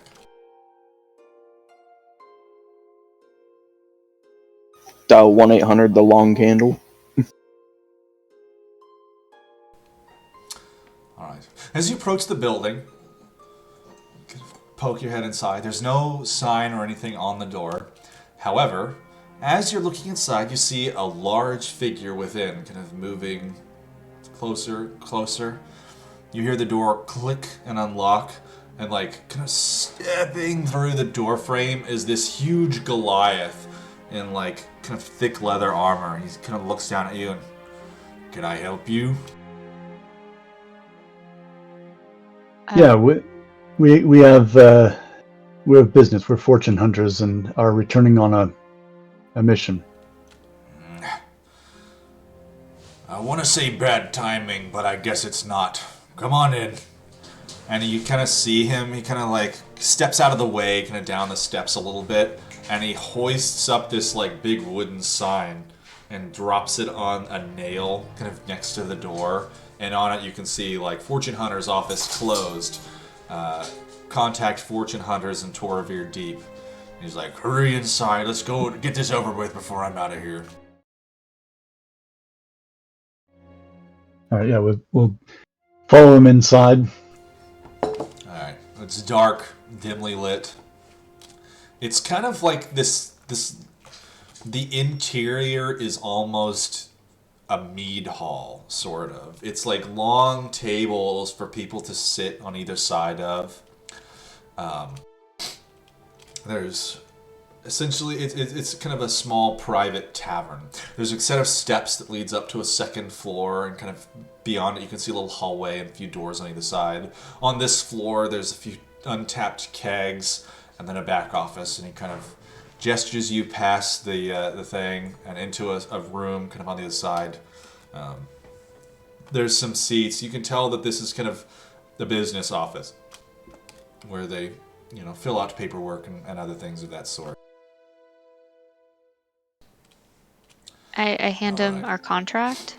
And kind of, you know, puts on these tiny little glasses, and he's, you know, reading it over. And, all right, and This is our patron Casimir. Casimir, this is this guy.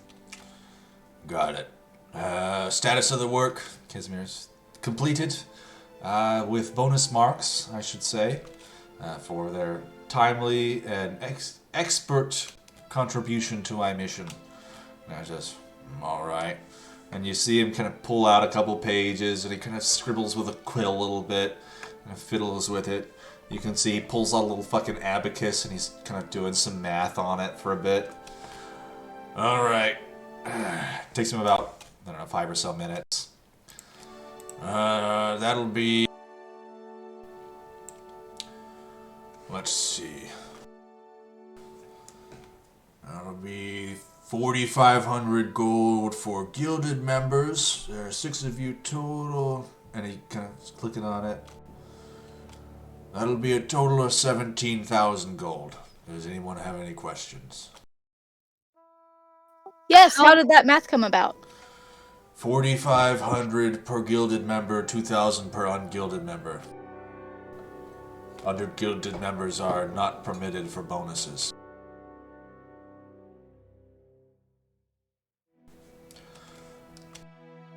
How could I get into Tilvar Deep?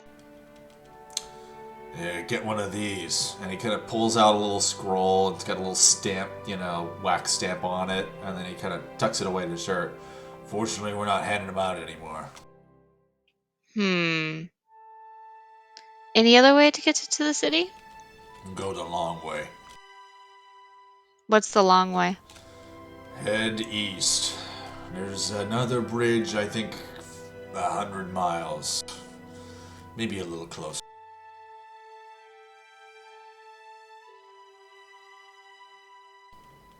Why aren't they handing out the papers anymore? I guess the city is full. I don't know. I haven't been there in a couple weeks. Not since they closed down the bridge. I was able to get one because we're closing down this office and I gotta take all our stuff back. Speaking of which, and he kind of unslings a pack that he's got and kind of pulls out some things, and you see him fishing out little diamonds from the pack. Fiddles with them a little bit, and he's like, do you want each person paid individually, or are you alright with one sack? Yeah, we'll sort it out. Just one sack's fine. Alright, and he just hands you a little kind of leather pouch. Yeah, glad to see that you've got the gems. I was starting to worry that 17,000 coins would be a bit much to carry. Well, we don't pay out in gold. We pay out in valuable jewels. And other considerations. Yes. And other bonuses. But none were afforded for this trip.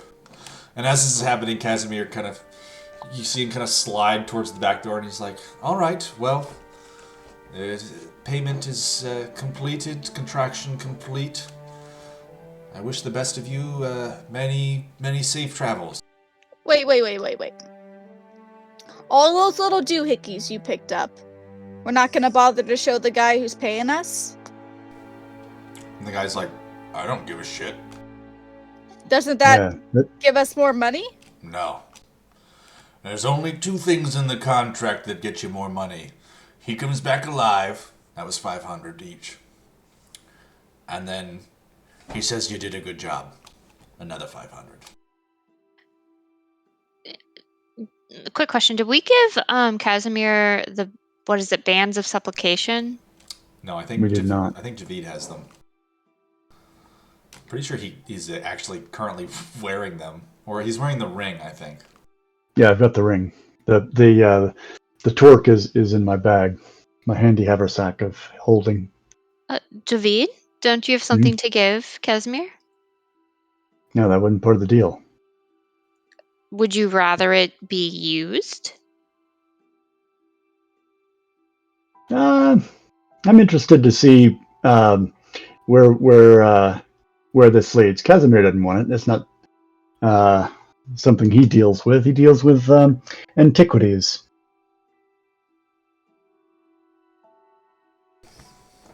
Yes, that is all yours. Consider it a bonus. I'm sure it has value to someone. So that little piece of paper you have, is that just meant for one person, or? Yep, just me. And he kind of taps it and he says, Taudak Thunderspeak. Just me. How does Casimir get back? My intent is to head east. A rather unassuming and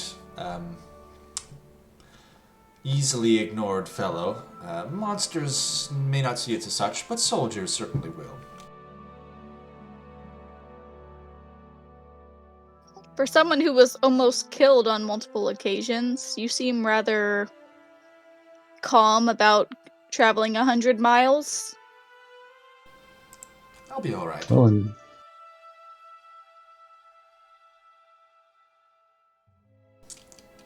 we currently hold offices within this city, and, I have compatriots who will see to it that I return home safely. Best of luck to all of you, however. yeah, Kaz, it's good doing business with you, and keep us in mind if you need anything further. Oh, I intend to. I'm very excited to see where this line of research goes, and I shall certainly be reaching out to you specifically. And he kind of looks over all of your party. So I've been holding his hand this entire time. I'm just clutching it tearfully, holding like mouth doing the whole wiggle thing, and just trying not to sob, and give him one giant hug and be like, "Okay, you take care of yourself, okay?" He gives you a little pat on the back. He's like, "Oh, you as well, Briar. Good luck with your cooking and other things." That's gonna be too much. I'm gonna do one sob and be like, "Excuse me." Go out in the hall. All right. I guess I'll turn to leave and see if I can find the tavern that I know Onyx and Snow went to. All right. Is that where you guys are going now? We ain't getting Yeah, much out of here. we've got our business here, and what was it? Carmex Underpants. What was his name? What do you mean? Who? The guy. The Goliath. Taudak Thunderspeak. Oh, I knew it was something like that.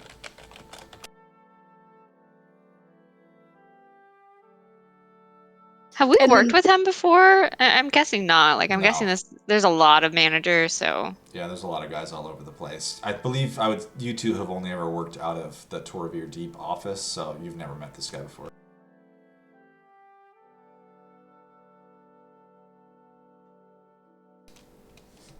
But I will say that this kind of like procedure that he's running through is pretty much how they all do it.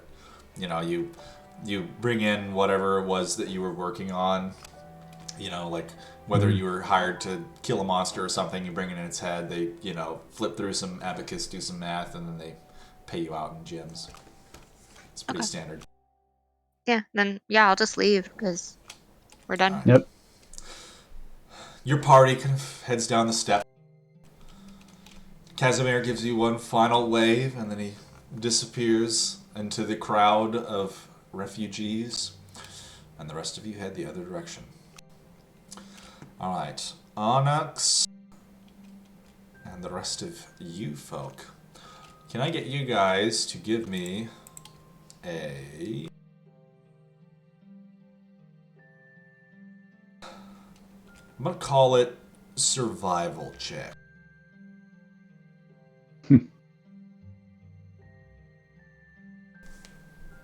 Okay.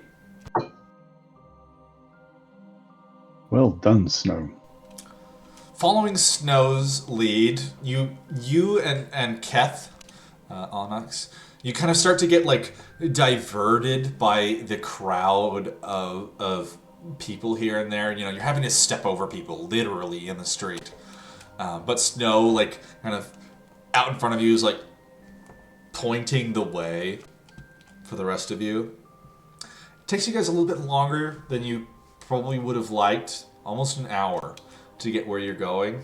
But you find yourselves at this kind of a center square almost. It's this like star pattern cross of a bunch of roads that kind of tee into itself, and then there's a main thoroughfare that leads up towards Jareth's Bridge. You guys can see kind of from where you're standing, the towers kind of on the far side of the bridge, the guard towers that the guy was doing the semaphore from in the distance. It's this huge kind of market plaza surrounded by all kinds of shops and other places to visit. It is filled with people, but most notably there's kind of this like hastily constructed wooden platform in the center that has kind of like these defensive little balustrades around it. And on the platform, there's a bunch of little dwarven and human guards kind of patrolling around it, keeping an eye on the crowd. You spot, kind of on the northwestern side of this plaza, Deep Work Tavern. There's a few people kind of spilling out into the late afternoon, the orange sky overhead. I'm gonna look at Keth and Snow and say, "You guys go to the tavern. I'll meet you there in a few minutes." All right. Where are you going? I'm just gonna go talk to these guys real quick, and I'm gonna point up at the guards who are kind of looking over everything. Well, don't get in any trouble while we're here. No, I'll be no like, trouble. all right, Casimir, let's go get a drink. I don't know who Casimir is, but I, Oh, Kevin, sorry. will Yeah. go with. Different fellow. I appreciate the misunderstanding, though. I have considered myself an rather knowledgeable fellow from time to time, so I'll take the compliment on that regard. All right, come on. And he kind of pushes his way through the crowd. You know, he's a little bit taller than your average bear running around here. I'm going to kind of push my way up to the platform. The guards one of them looks at you, but they don't really stop and pay you any mind. They're just kind of patrolling around. Does anybody seem more in charge than the others? There is one kind of standing towards the center. You can see he's wearing the same kind of like Torvir deep dwarven plate armor as the rest, but there's like gold filigree kind of running around the corners of it, and he's got just, it's a little bit upper scale. I'm going to look down at my breastplate and see if it holds resemblance. Your breastplate gives the same air of formality as his does. Like his armor is obviously very decorative, whereas the rest of them are all functional. All right, I'm going to kind of like wave at him.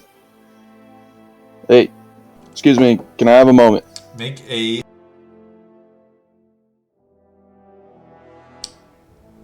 persuasion check. I'll give you advantage.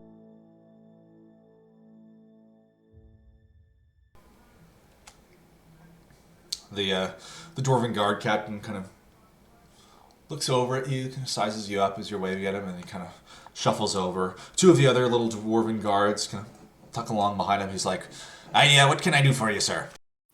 Oh, yeah, I just had a couple of questions, if you don't mind. I've been south for some work lately. I just noticed there's a lot of people here, and I heard tell that people weren't getting across the bridge. Hey, if you came from south, you're on the wrong side of the river, my friend. No one's getting across these days. But we've got business in Torvir Deep. We're part of the Fortune Hunters, and one of my mates lives there. Is there anything that we can do to try to get in? You can submit your request to the town council. I believe they're a little backed up these days. It's taken about 2 weeks to get through anyone. But once that's dealt with, then you'll find yourselves in possession of one of the letters of passage. The city's that swamped, huh? And he kind of gestures around at this just like massive sea of people just kind of like sitting on the ground with these just dejected looks on their faces. Yeah, speaking of which, what are these fine people doing for food? Is anybody able to provide that here?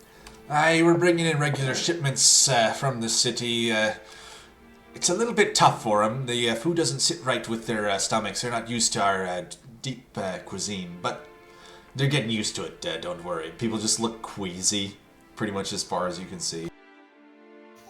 I've been on this side of the house with them, so I know what it's like, so I know it's not fun. It's, our cuisine's a bit of an acquired taste with the mushrooms and the rocks and whatnot. How's the city militia and everything looking? You guys got enough to outfit everybody, and you're not falling behind on any weaponry or anything like that? The metal workers are working overtime. The miners themselves, despite their recent transgressions, are certainly making up for it these days. They're churning out armor and weapons as fast as they can. Just a few hours ago, one of our regiments passed through, headed north, ready to really give it to them, Yeah, I hope they give it to them good. Me as well. Is there any if anybody were to have extras or anything, do you guys pay prices for that sort of stuff for defenses and such? I could reach out to someone for you, I suppose. There's no quartermaster right now on this side of the river, but if we had one, we could definitely pay out a pretty good sum for armor and weapons, as long as they're of good construction. Yeah, I gotta talk to my bosses, how it is, but, with the war efforts, I want to be, a helping hand in these war efforts, and if we have a few extras, we might set up a meeting with you later this week and, maybe try to help out if you can reach out to your contact. All right. I'll see about talking to somebody and see make sure there's a quartermaster this side of the river a bit more often. Once we get a quartermaster and he can write you a writ of dispensary, then we'll pay you a fair price for whatever it is you're trying to sell. I'm gonna hold my hand out and say, my name's Onyx, by the way, Onyx Stormbringer. Aye. My name is Belgrum Tubrok. I'm guard captain this side of the river for this shift. Nice to meet you. I hope you're keeping everybody safe, and yeah, I haven't had too many troubles. You as well. Good luck. Keep your nose clean. Just let me know if you hear anything opening up about those writs of passage. One of my companions would much like to see her home before we move on. Aye. I'm very curious to see when they'll start issuing passages to get across the river. They got a little bit scared there when there were thousands of folk crossing the river every day, and they just declared it off limits. He kind of points over towards the bridge itself, and you can see there's this huge barricade running across it, and just people just stacked up on this side. Just seems weird that you would keep your own citizens from their homes. That's Well, the only thing that seems weird to me. Well, I mean, these aren't our citizens. To be clear, they're not from their homes. No, but my compatriot, she lives there. Well, if that's the case, then if she talks to the council this side of the river and submits an expedited request, then I bet she could get to it in 5 days. Oh, okay. All right, I'll let her know. Best of luck to you. I appreciate it. And then I'm gonna go to the bar. Okay. And he kind of goes back to his business. Snow and Keth Forge Eye. The two of you kind of step into the bar, and it's just this loud mess of people. The place is full, but there is food and drink on many of the tables. As well, you can hear kind of on the far end the sounds of music being played, some singing and dancing. The people here are in good spirits. It's a little bit crowded. Well, I'm gonna start by buying both of us a drink. All right.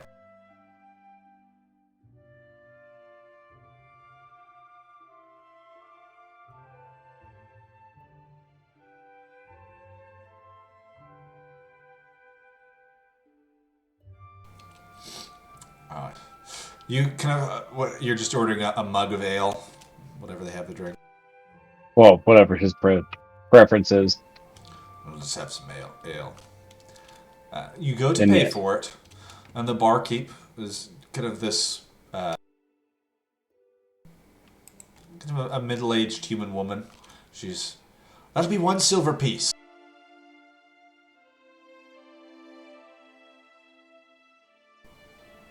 For And pass over 5 and say keep them coming. that'll be 1 silver piece per drink, I should clarify.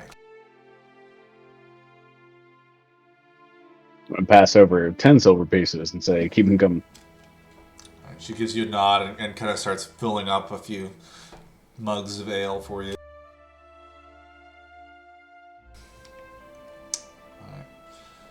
You and Keth kind of tuck yourselves in on a corner of one of the tables here in this cramped little tavern. And he's just kind of, she drops a few mugs of ale in front of you and gives you a nod, and I'll keep them coming. And she disappears back into the crowd of people. Keth just kind of starts drinking, and it's been a while since I had any ale. How about you? Since this morning. You had ale on that ship this whole time. You didn't share. Not necessarily on the ship, but I keep a flask on me. It's very selfish of you, my friend, but, I respect it. I understand. Put my hands up. If I would have known, I would have shared. From here on out, I'll know. I'd appreciate that. Can't hurt to make some friends with that sort of thing here. Where are you? Absolutely. From, my friend? I am from the northern part of the Kazarain Hills. Interesting. You and I may not have grown up too far apart. And where are you from? I'm from the Torrid Wastes, a small village outside of Traleth. Or sorry, should I say Trieth.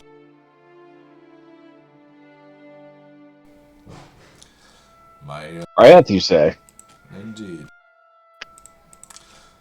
Along the Iron Path, close to Silathir. Only about 50 miles or so from there. Do I know anything off the top of my head about that?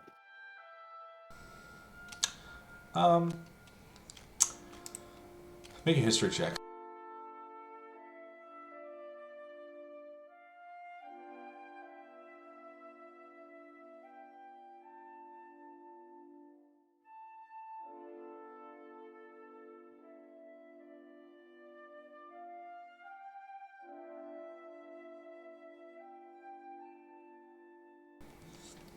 You probably would. It's like a small, mostly elven area of the that kind of portion. Along the roads, specifically the Iron Path and Firemaker Passage, kind of west of Rudd's Tavern and the north of Traeth, it's like elves. Just a bunch of them live there. Kind of they keep towards Silathir. But there are other people as well. The elves of Silathir are, to say the least, xenophobic. You know, people don't get into that city unless they have elven blood, and half elves is like, you know, right? Yeah, a little bit too close to human. They were a deeply hurt people, and they don't really deal well with outsiders. But the city, the villages and stuff outside of that area, pretty welcoming overall. You know, you can trade and Gotcha. visit. So it wouldn't be out of the ordinary to have work and whatnot in those areas. It would be a little unusual. And I will say specifically because of your proximity to Silathir, he fights like an elf from Silathir. Very specifically, which is exceptionally unusual.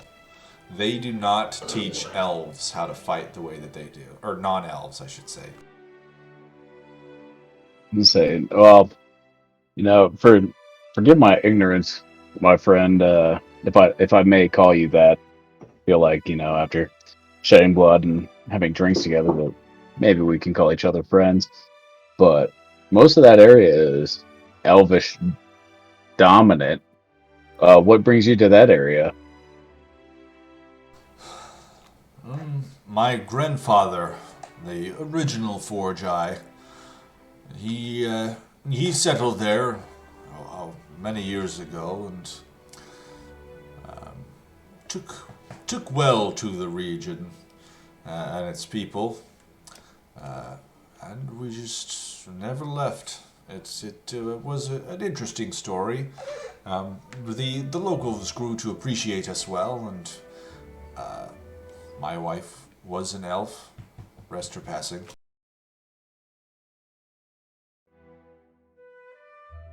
I'm sorry to hear that, my friend.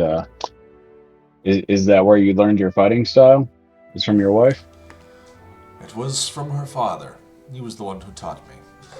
He had been exiled from the city, and one day, when I was much younger, he felt the need to teach me so that we could, well, I could make sure she stayed safe. And he kind of, you know, turns down his head and looks a little dejected. And I regret that I failed him. Oh, we cannot always protect those that we care about most, as I'm sure you've seen from our most recent battles of my people are apparently being enslaved, and I knew not of it. So from here, you know, from this point, shall we fight our outmost to protect those that we care about and if we couldn't protect those that we care about, those that we can. Indeed. I agree. And he kind of reaches up to toast with you. To keeping touch his those we glass and take a drink. love and those we deserve it safe. And he taps the table and drinks his mug.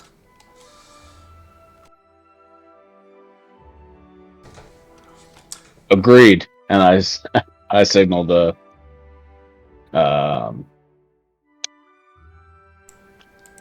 barmaid to bring us another one in a respectful manner. She slides a couple more on your table. At this point, Onyx, you enter the tavern. You see Keth and Snow finishing up a toast. Is there space beside them? Yeah, there's a little bit of room. It's kind of cramped. My friend, have a seat, and I will scoot over to make room. Alright. You kind of have to push one of the other guys. He's like, "Hey!" But you just kind of slide him out of the way. Yeah, except I don't sit down. I perch. I perch on the bench. Alright. Are you ever going to sit like a normal person? I am sitting normally. You're the one that's weird. I don't understand how you can deal with that pressure on your tail. It drives me insane. There's a slot right here. No, that's just not right. The only time that you should ever rest your feet is when you're sleeping. I don't know. Like, you stay to your own side, alright? I don't talk to you about how you sit. And then I look down and see that they're all mugs. I'll be like, I gotta go get a bowl anyway. I'll be right back. I'm gonna stand up and go get a bowl. Alright. No, excuse me, miss. Can I have an empty bowl, please? Alright. She just kind of hands you this, like, empty wooden bowl. Appreciate it. I'm gonna go back and pour the ale into the bowl. Alright. I'm gonna look at Kath and be like, tail and whisker problems. A lot of the lesser cat folk don't have these issues, but mine are actually sensitive. Look at him say, lesser, huh? I kind of know what you're referring to, and he kind of gestures to one of his tusks. He's got a little bit bigger one. He's like, this one kind of gets in the way sometimes when I'm trying to eat, See, yeah, and then, drinking out of those mugs and stuff, and I'll, stroke my whiskers. It just rubs my whiskers the wrong way, so I use a bowl, because it's just bigger. Makes sense. Yeah, it does. Totally understand it. And I just, look over at Snow and, shoulder bump him and be like, see, someone gets it, and he's not even a cat. You gotta, really empathize with the other people, Yeah, also, I was wondering... I'm gonna bump him back and say, see, he's taking pity on you. Alright. Anyway, there was something I wanted to ask you, Keth. Is there any way you can teach me to, whip swords in and out of the air as I, brandish my empty hand around? Well, if I'm spending some more time with you, I suppose I could show you a few techniques. It might take you a little bit to learn and master, but you'll get there, I think. It's not too difficult. I learned it when I was a much younger man. Yeah, our local bug lady, the little one, the strong one, Briar. Oh yes, I'm well acquainted. I appreciate her very much.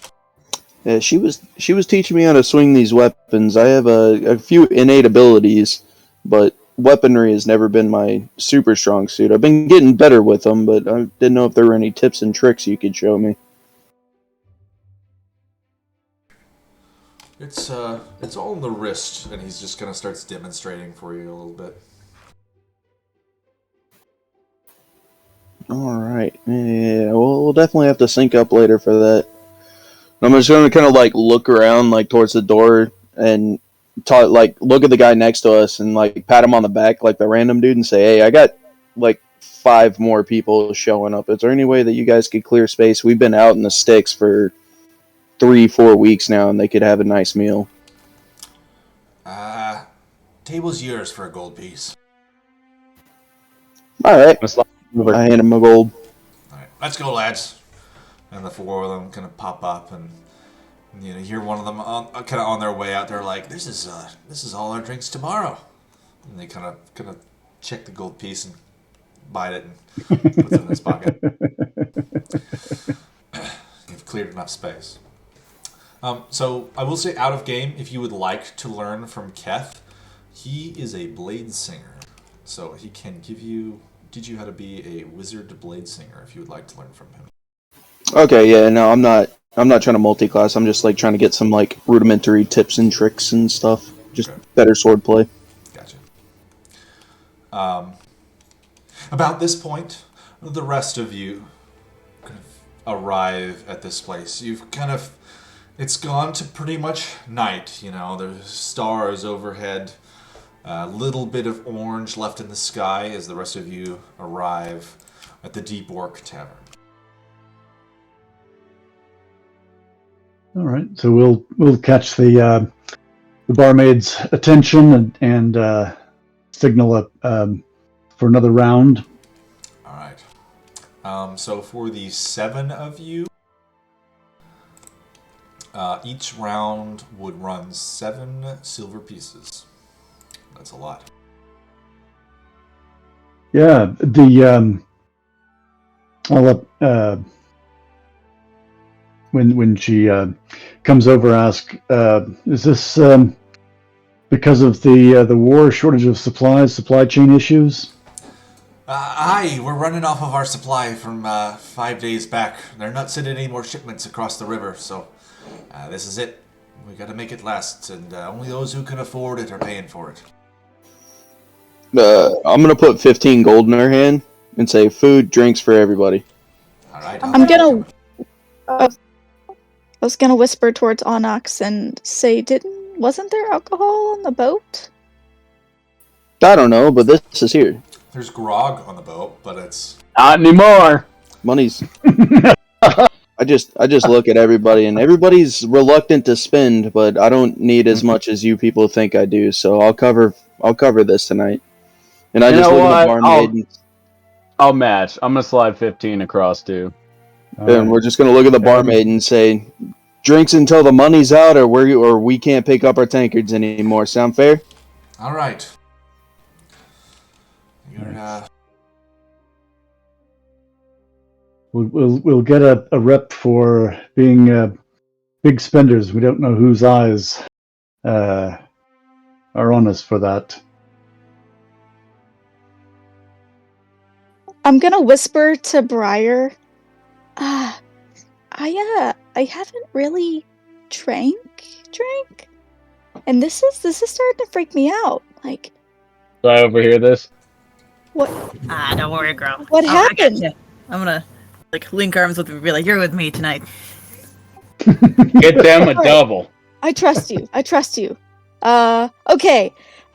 Yeah. Let's do it. You remind my family is like heavy drinkers. not to mention Feywild Ale is strong. But the dwarves come close. Mhm. Anything made by dwarves comes close. It's practically fire water, you know? Alright, so all of you are drinking. Can I get everyone to give me a Constitution saving throw? Just to point out, I'm only gonna have the one drink with the pepper in it, Okay. or the pepper If you're only spice. having one drink, then I know there is no need.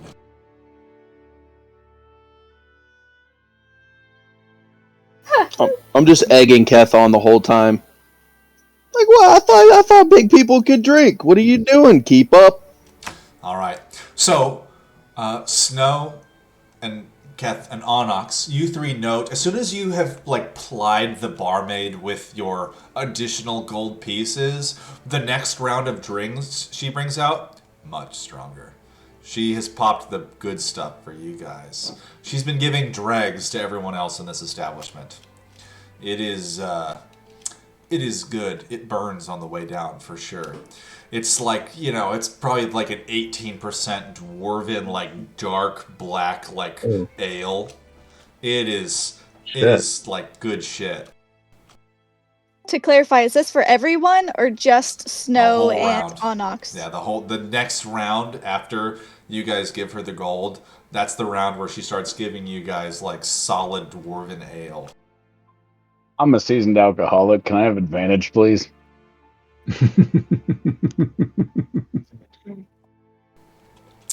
You can certainly try. Sure, go for it.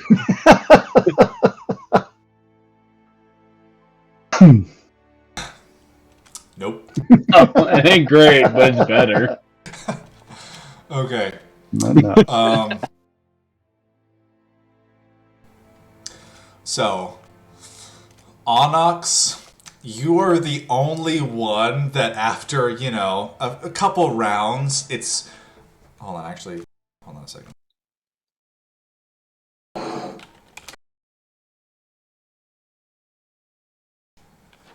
Yeah, all of you, to include Keth. Everyone is starting to like slur their words. The room is spinning. It does not take very long. It's like two drinks before you guys. Is it not supposed to be spinning?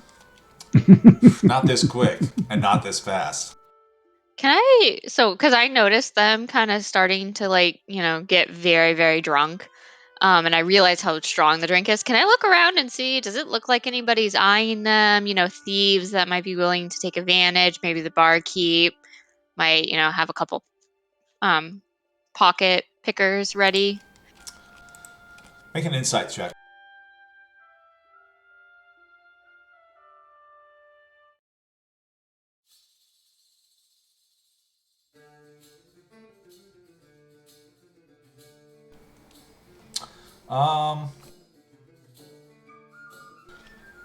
There's not really anybody noticing your party here specifically. The place is crowded. I mean, you guys had to pay people to get out of seats, pretty much.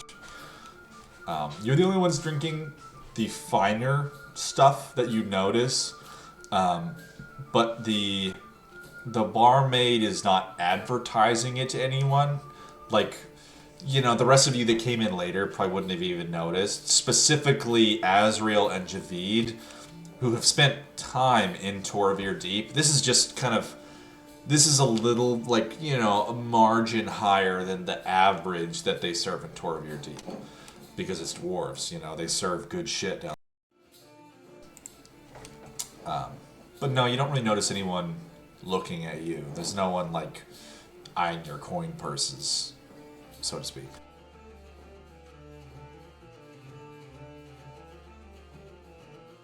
Do I notice how drunk we're getting? How quickly? Make an insight check at disadvantage. Okay. And you said there's a band? Are they playing? Is there music going on? There's just some guys, playing on a lute and bopping on some drums in the back. Briar, you're having a good time. Okay. Sorry, Dimitri. Wow.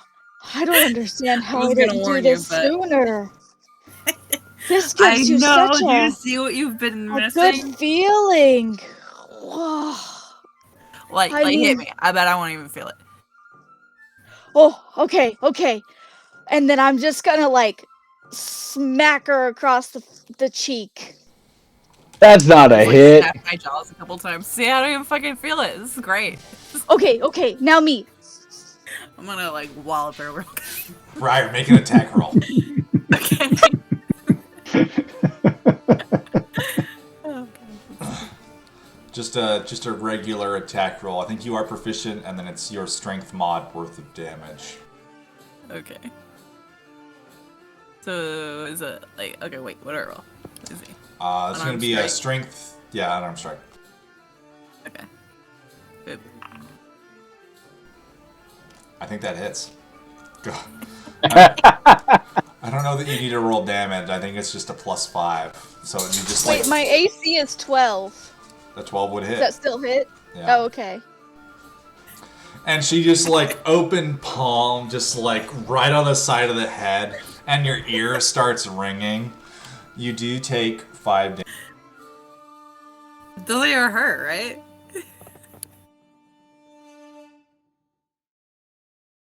Can I slip some water into their drinks, to dilute it a little bit? Go That ahead. was my plan, but it's. I'm gonna slap the water bottle out of her hand. Go ahead and make a Yeah, sleight of okay. hand check to see. But how Yeah, painful I'm not did doing it in the open. actually I'm trying to feel? be sneaky so they don't know I'm diluting their drinks. Yeah, go ahead and make a sleight of hand. How painful really was it? I think you were Hold taking on. 5 damage. So, you know. So I felt the sting, but like, I'm recovering. Yeah, you know, she just like, you know, not knocked the wind out of you, but like stunned you for a second, and you're like, Bang your bell. yeah, you're like, that was a slap. Dang, girl, that was good. High five. You got me. You really got me. Yeah, no, I feel that. I think I'm indestructible right now, but I did feel it. If you felt it, you gotta drink more. And I'm gonna like push your drink into her hand. It's just shaping up to be the France port call we had. Yeah. I'm going to put the drink against my stinging cheek, and then take a sip. It's cold. Yeah, very cold. Well- The you know the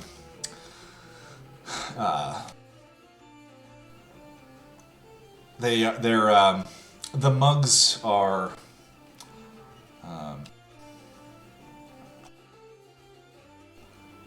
they're definitely breakable if you should so choose.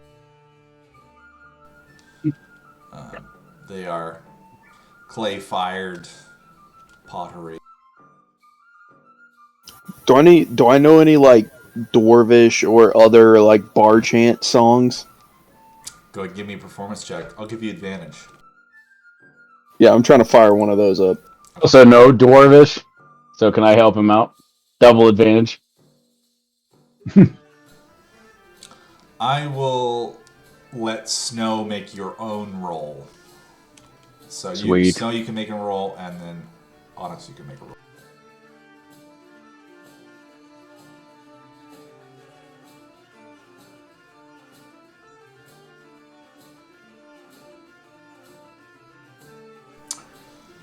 You two, just drunk as fuck, launch into this like slurring, you know, just off-key, poorly translated, like almost incomprehensible dwarvish drinking song. A couple people around you like kind of pick up on what you're trying to sing, and they like toss in a couple words here or there. But as you guys are doing it, you lose the tempo, and like everyone around you is kind of lost, so they stop singing for a second. And you wrap up the song. The two of you are just ecstatic, elated with your beautiful, you know, song for the rest of the party.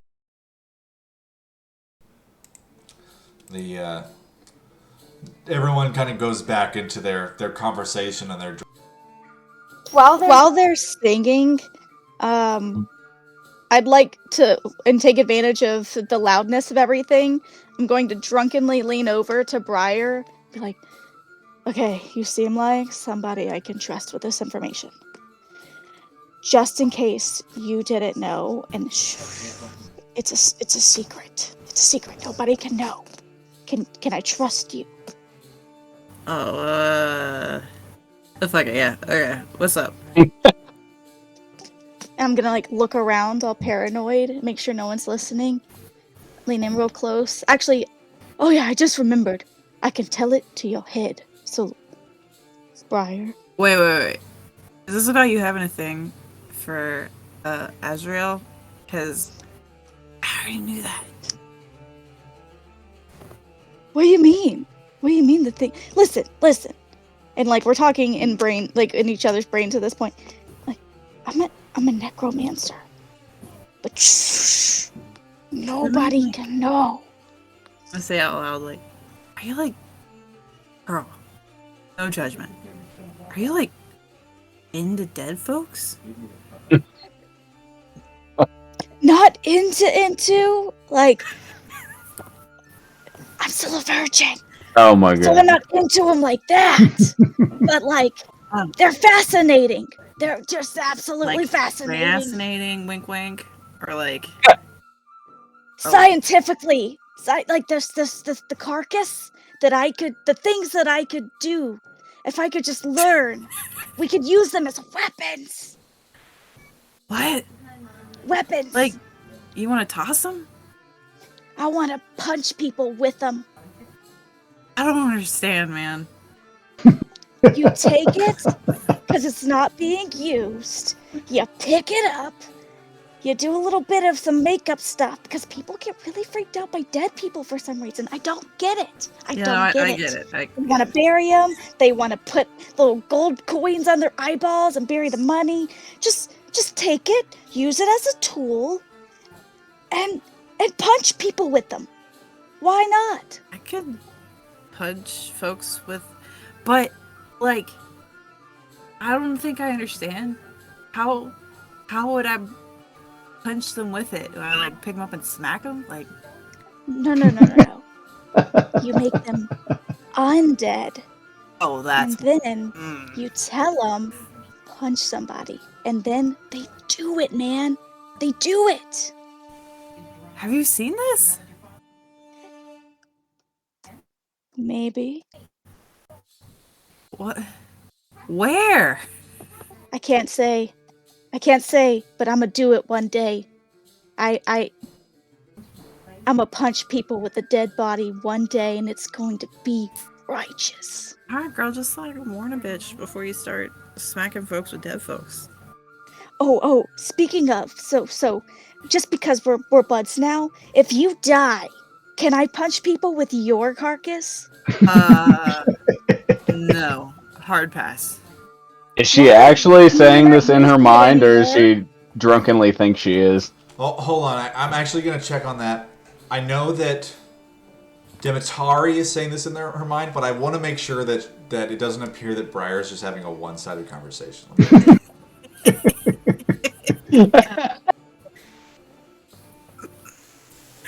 Okay. What did you say? You're not gonna be using it. What's the problem? You're gonna be moved on to the next life. You're just gonna be leaving it there to rot. Might as well. You are pretty strong. I could probably punch a lot of people with you. To the rest of you, it's an honor. Because of how drunk they are, it's just Demetari and Briar just... like, they're like wobbling, like... Yeah, like... kind of, they're like, their heads are in tandem, kind of swaying back and forth. They've just been staring at each other easily 15 minutes. That's like the rest of you are engaged in whatever conversations you are. Even as drunk as we are, do we notice this? Make a perception check. Hold on. At disadvantage. Those of you who have become drunk by the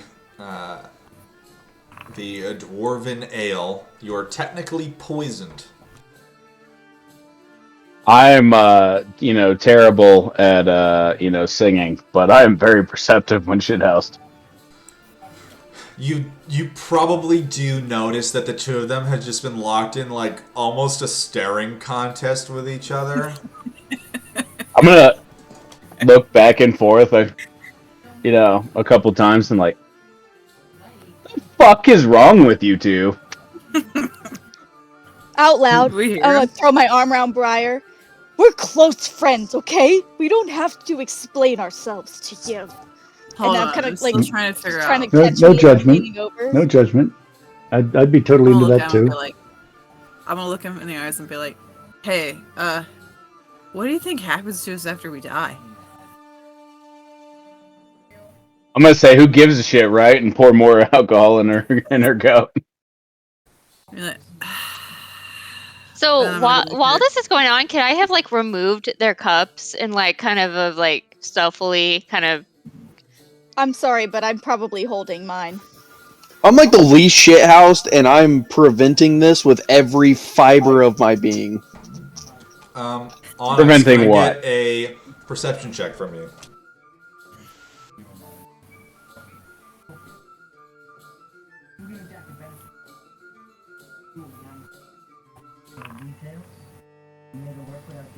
You do not notice. Asriel has been slowly filling cups with water and like swapping things out so that everyone is not quite as drunk as they could be. She waits for someone to like have their cup in front of them and they look to one side and then she's just like, water.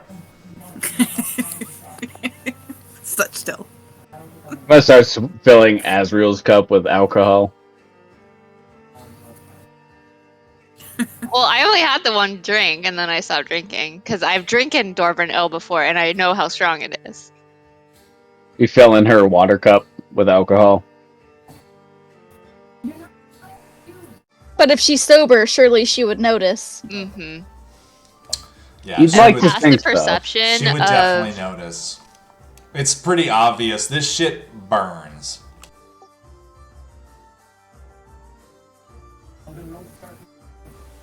Well, like Getting kind of hungry. They're bringing you guys Arfa. out like bread and soup. It's just this like, it's kind of a hearty mushroom soup. It's all they have as that they're bringing you out. They're kind of running on, rations pretty much. Israel. Hey. yeah, Do we still have that pouch? yeah. And then, Can you and then I uphold You it, do, man. and then I start putting some in her drink. We need to like spice this shit up. No, the Not soup. drink that Spice up food. the soup. These Oh. mushrooms are really bland. I'll start just like spreading it across all the food. Is it going to be cayenne, or are you giving us? Very, Other very things. spicy, nearly ghost pepper. I'm gonna take We like noticed everything already burns. I'm gonna take like a tear off my bread, but then I'm gonna give the rest of the bread and a soup to someone who looks like they need it in the place. Like I ordered it, but I'm gonna like turn around and give it to someone who looks like they're dying. The people that are in this establishment are all a little bit wealthier and like have some money to their name. They're not the destitute people that have like lost everything on the street. They can afford to pay for food and drinks essentially. I'd walk outside and give it to someone like that then. Okay. Oh, is this the part of the night where we start drunkenly stumbling across the street giving money away? Do you I'm want it to be? gonna walk outside and like kind of like stumble and like see some old lady and be like, "Hey!" She runs. There's an old woman that she just like, deer in the headlights freezes as this like muscular Leonin just shouts at her. Hey, there's soup for you. Use a sandwich. I got soup for you. Soup and bread. All right. She just kind of like tentatively takes it and like a bite of it and kind of slowly scoots away from you. Yeah, as she like walks off, I'm gonna like stop in the doorway and think like, I hope that spice doesn't kill her. I'm just gonna walk in anyway. All right. Keth, kind of, Yeah. he's getting pretty drunk as well. He's. How did all of you end up being traveling companions? What was the story there? Well, we kind of just bumped into each other, I guess. My handler at the Fortune Hunters, bless his soul, I hope he's all right. Said round up a crew. I got a commission for you. Said Azrael, we gotta get some folks. So we went around and found some likely candidates. Looked like they could handle themselves. Look for some strength. Look for some ability to handle the arms and not get frightened if something pops up out of the woods at us. What a story. I like to hear it. You know, I just sort of ended up here because there was, personal tragedy and all that. Not fun. Not fun. Wouldn't recommend it to I anybody. mean, you got captured, so that wasn't your choice, right? That was because I hunted him. I hunted that piece of shit for years. Oh, so you went looking for trouble. Oh, yeah, I was going to kill him. Thank you to you guys, really. And he, slaps you, like Briar and Javid on the back. He's like, I was going to kill that guy, but you guys got him first. We did. It's okay, No, you were in on it. We couldn't have done it without you. I'm I'm not gonna upset. raise my one of glass us to now. him I'm not and be upset. like, "We did it all together." We did do it all together, and he raises his cup. Yeah, you saved our ass, man. We definitely would have died like 3 times, tops. At minimum, I mean. It was all worth it, I made my, for my wife and all of my kids that dude murdered, to them, whatever. Oh, Yeah, shit. but we're gonna see him again because that fucker went off to the hells to recharge, and he's gonna come back. Yeah, I'm sorry, what? He's a demon or a devil or something, right? He's a what? Yeah, you saw it. No, I did not. Yeah, you saw the state of the cabin. Yeah, you were there. I was not. Didn't see any of that, actually. So, and his body, you saw his body poofed off, right? So you're telling me that my multi-year arc to avenge the death of my wife and children, I actually achieved nothing. It was all a waste. That's what you're telling me right now. We knocked him back a bit. He's an immortal demon or some such. So I've actually achieved nothing. I'm further from my goal because he's off in hell or whatever, doing his thing. And I'm actually further back from where I started because I don't even know where he is. I'm gonna put my arm around him. I'm gonna be like, "That's not true at all, man. We fucking hit him back to hell, and we're gonna fucking kill him again."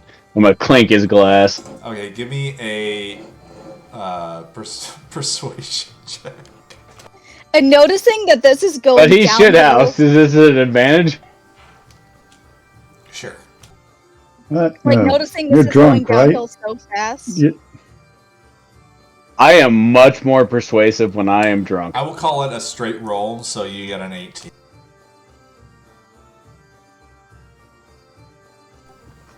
I would like to take advantage of the low moment, turn around in my chair, try to take my disguise kit out and do the nose, the funky glasses, the things that you would typically see.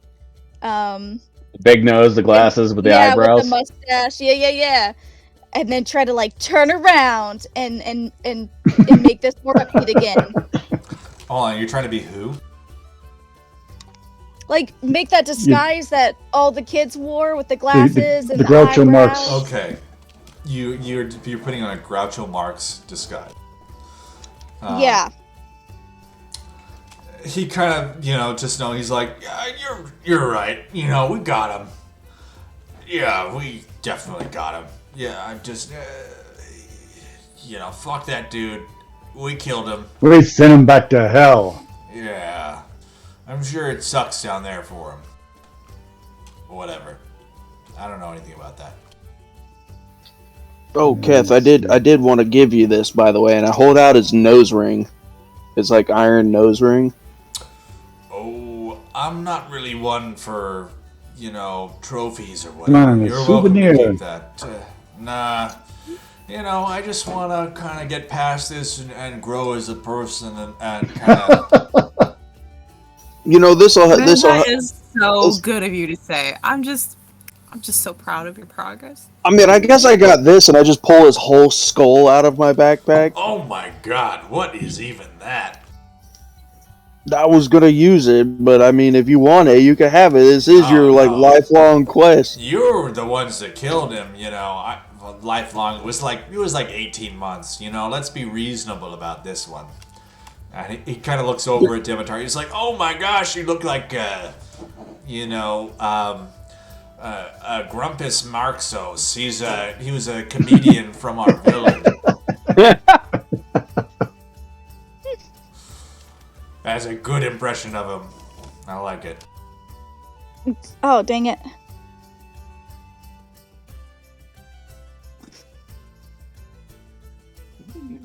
Struggling.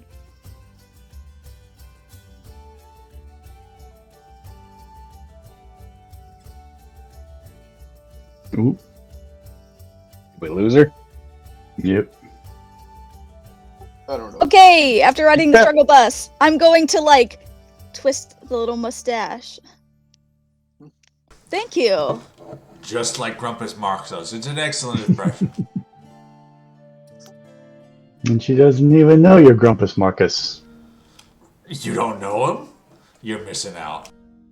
Ooh, can you give us an example of his comedy? We could all use a little laugh right now, and then I'm gonna An like, impersonation? take the disguise, and I'm gonna like try to stretch up and put it on his face.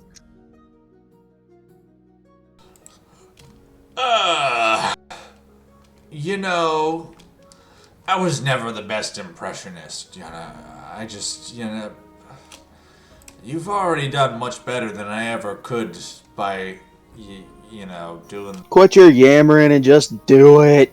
Don't be so Let's down do on it. yourself. Oh,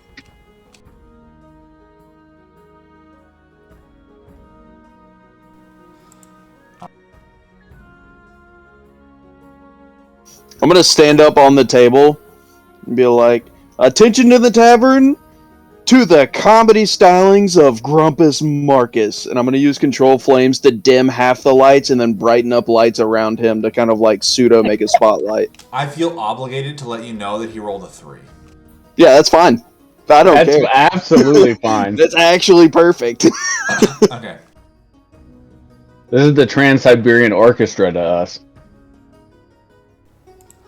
He kind of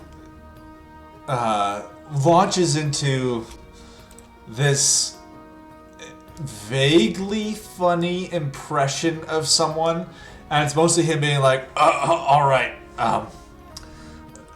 there's one joke that goes, and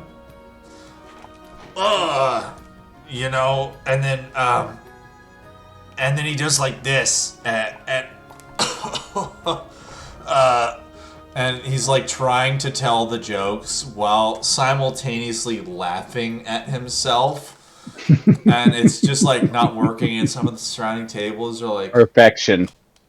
Yeah, we're like falling out of our chairs. Applauding. choking, Yeah. Yeah, I'm about it. I'm about it. We're all like cheering him on. he has a good time, That's the important part. You know what? You should keep that. That looks great on you. Oh, all right, thank you. It's getting kind of late. Yeah, you're staying with us on the boat, right? And I heard tell there's no rooms here, so unless you're sleeping in the street. I'll stay on the boat with the rest Yeah. of you. It sounds like a good deal, I think. Come on, your family now. Ugh. I'm gonna go shake out the other tail, if you know what I'm saying, and then we're gonna make our way. All right. I'm gonna go up to the bartender and see about getting some cash sent to the boat. Actually, you know what? I owe you guys on this one. I'm gonna take care of that. You guys head on ahead. Absolutely not. We already paid. Come on. No, I don't need to. I don't need to pay for it. I'm just gonna make sure it gets done, and I'll see to it that a couple of the tavern employees or something follow along with me. And You're good, man. Friends stick together. nah, it's all right. What? What am It might be all right, but if we don't have each other's backs, then who's got our backs? What am I gonna be? 3 minutes behind you? You don't need to worry about it. Yeah, You'll be able to see me. That's how close I'll be. You don't know, man. Just keep going. And he just kind of stands up and kind of stumbles over to the bar, and he starts talking to the barkeep. I'm staying with him anyway. And waiting for Onyx to finish shaking the lizard. All right. I'm just gonna head to the boat. I said I was peeing and then I was going to the boat, so I think you guys are right behind me. Okay. I'm still linked arms with Dimitari, but I'm flying, so I'm like going up and down and like swerving and shit. Linked arms with her. Just shithouse and flying. I'm like she looking at can't Wanda. quite keep up with you, so you sometimes just spin around in circles. Yeah. Oh, if that's the case, I'm yakking. Yeah, like accidentally drag it up in the air a couple times and then Stop dip flying back for a down. second. Alright. So who is in the group that leaves now, and who's in the group that leaves later? So I'm now. Later. I think we're leaving Yeah. now. I think Yeah, Snow's now. the only one that's staying behind. Snow and Kev. What's Azrael doing? She's the only one who's actually sober. I'm Let me make sure. Hold on, I think there were more people. I only had Yes. Snow and Javid that missed the Constitution save, right? well, I didn't drink enough people, to need. Drunk people are Briar, Demetari, Snow, Javid. I thought it was just everyone but Azrael and Onyx. I mean, Onyx Yeah. is probably still tipsy, and Azrael, I mean, did drink, so it's not like she's completely sober. But Onyx is buzzed. You know, he knows what he's drinking. This is a common fare from the like brawl room that he used to visit. I don't see a roll. Who am I missing? so I didn't roll because you told me I didn't have to because I Okay. only had one drink, which I imagine is because I see two Snows, which is what's throwing me off. I see Briar, Onyx, Demetari, Snow. Okay, so that's all of you. Onyx is the only one who passed the save. Everyone else is drunk. Got it. I'm not drunk. You're drunk. The rest of you kind of stumble out of this tavern onto the city streets. It's mostly well illuminated. Little kind of flickering orange torch light. Just like kind of flowing over these like crowds of little people. You can see there's like small candles that are lit. Groups of people are like setting very small little campfires for them to kind of warm themselves on. But you guys kind of start weaving your way on the city streets towards your excuse me. Being sober enough, I'm going to keep my hand on my gold. All right. Yeah, I'm gonna keep an eye out for pocket pickers, thieves, anybody who looks up to mischief. All right. The five of you kind of wind your way through the streets, trying to stick, you're conscious of people who might try to pick your pockets. Trying to stick towards places that are a little less populated, not where you have to bump into someone in order to pass through. Gonna turn one corner, turn another, kind of moving expeditiously down a small alleyway between two buildings. And a trio of these kind of dangerous-looking thugs step out into the alleyway. Gonna give you the leader looks your party up and down. He's all right. Don't do it. Yeah, I'm gonna just like Don't do it. stare and just be like kind of shaking my head, just like mm-mm. Tonight's not the night, bud. Go shake down someone else. Don't do it. Me and Dintari just singing songs. Along to your right, down another alley, you see three other guys gonna step out from a stoop standing in the alley next to you. And behind you, three more guys step out into the alley. Alright, fine. The leader kind of tosses a dagger and he's like, aye, we're gonna let this one be easy. Just drop your pockets out on the ground and that's the end of it. Before he even finishes talking, can I like run up and grab the dagger? Alright, I need all of you to roll for initiative. But while we're doing that, I think this, because we've been playing for 2.5 hours, is a good spot for a break. Yeah. So I am not rolling, right? Yes, it would not be you. So you and Keth are a little bit behind. I'm going to give you guys, because Keth said he was going to be close, I'm going to give you probably a round or two to catch up, is how we're going to do Got it. Word. Okay, so hold on. I'm going to open up the map for you guys to look at. I do the last second. We're all shithouse. No. Alright, so can everyone see the map? Yep. Yep. Okay. And we're going to go ahead and roll for initiative, and then we'll be back.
All right. Like we had.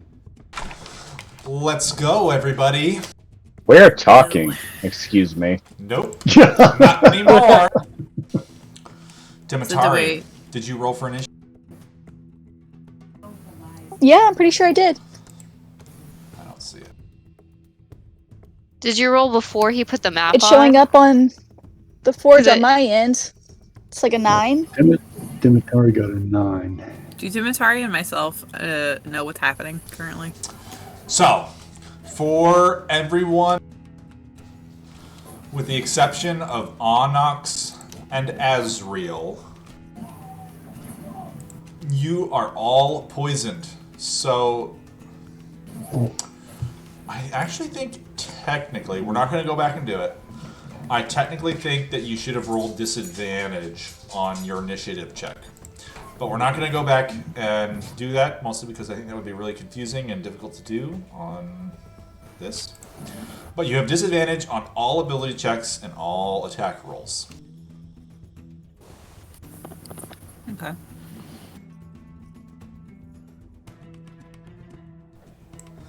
All right. So do Dimitari and myself understand what's happening? You know that people have just shown up and are like saying things to you guys. It would be probably pretty obvious that there is a an element of danger to the situation you find yourselves in currently. They're being really mean. Okay, I'm gonna crack my neck and be like, Yeah. all right, yeah, I could they go mean first. us. All right, Javid, it is your turn. Well, you always go first. I don't know about always, but yeah. Anyway, I'm going to draw my bow and stick one in that guy that was tossing the dagger, because he's a mouthy dude and I don't like him. No.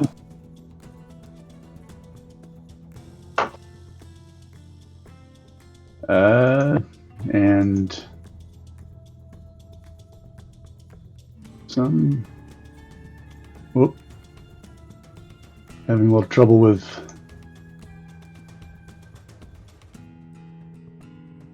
Oh, here we go. All right.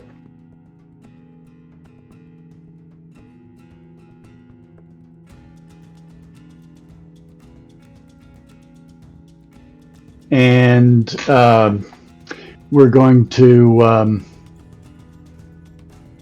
call him our favored foe. So we're going to slap a little bit extra on that. I assume a 17 hits.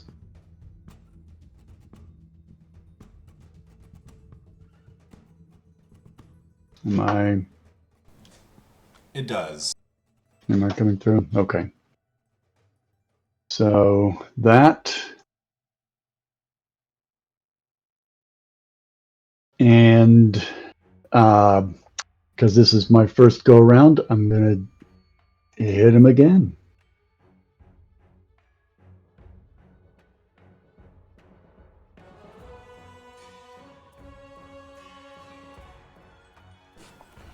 All right. That hits it well. Holy shit, what is that? 22 damage total. Right. And let's see, first time. All right. And because I've got 2 attacks, I'm going to do it a third time.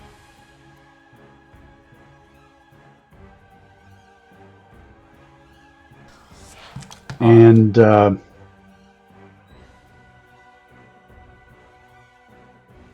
yeah. 2 arrows just gonna like graze him in the shoulder. He's like, ah! Part these idiots with their coin! And he gestures, and the rest of the thugs kind of begin moving into position. Javid, is that the end of your... It is. Alright.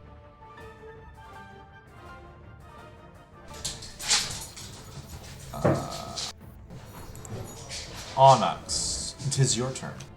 You still have the game paused, Liam. Alright. I'm gonna step up and do Daunting Roar in these guys' faces. Okay. That's a whiz save of 13 for all 3.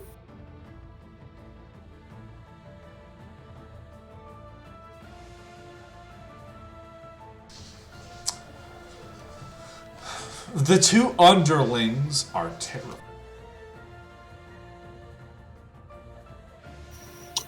And then I'm going to use a shove attack to knock the leader prone. Okay.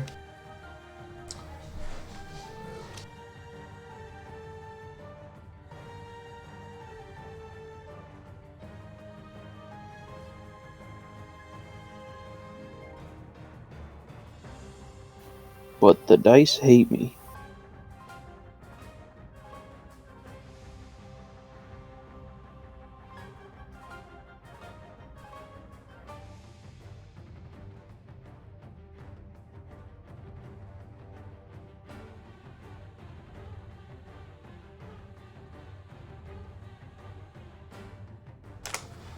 I'm just curious how that works. So shoves or knock prone is just a roll to hit against their AC. Grapples are contested strength rolls. That does not hit. You kind of like reach out towards him, and you see he's like drawing this little kind of cutlass. I just look at him and I say, I'm telling you, this isn't worth it. He looks you up and down with your gilded breastplate and says, "Oh, I'm sure it is." All right. Briar, it's your turn. You know you're under attack. Oh yeah. I'm gonna go and just rage. Fuck it. Let's scrap. So rage. Where it is? Jellyfish bombs. Jellyfish bombs. I hope so, man. Those are the best so far. I'm gonna. Which way were we walking? This direction? To the right. Oh, this direction. Okay. So I'm gonna fly over right here. And I'm just gonna whack this guy twice. And jellyfish bomb, hopefully. Let's see. Did you roll for your rage? Yeah, I'm doing it right now. +1 to AC, From and everyone within 10 feet of you also has a +1 to AC. That was kind of cool. Neat. Okay. So yeah, then I will did hit- you rage before you moved? Yeah. All right.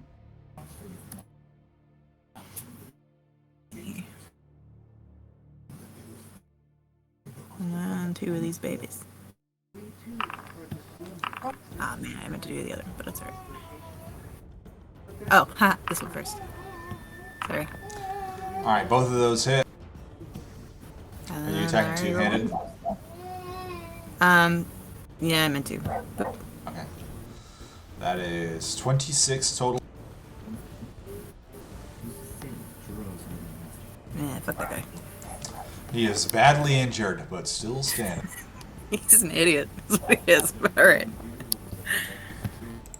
Alright.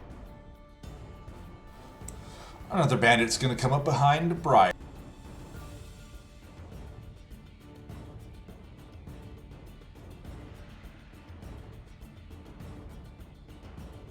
Oh wait, I'm poisoned. Did we do the disadvantage bit? That's true. I do need you to roll with disadvantage.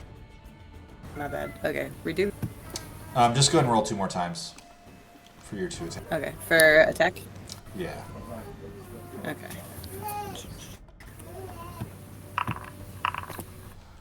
Those both miss, in fact. Okay, well, there you go. You, like, sloppily swing your battle axe at him, and he kind of ducks out of the way and just kind of, take out these drunkards! I imagine in like Briar's mind, Yeah, she that's like what I'm totally like hit him and Oh. like he's on bleeding, but like in reality, he's totally fine. Yeah, he barely noticed, and Briar's like, I hit the fuck out of him! Okay. Oh yeah, I'm sticking with the first one. I'm like, yeah, man. And I'm like shining brightly, apparently. Alright.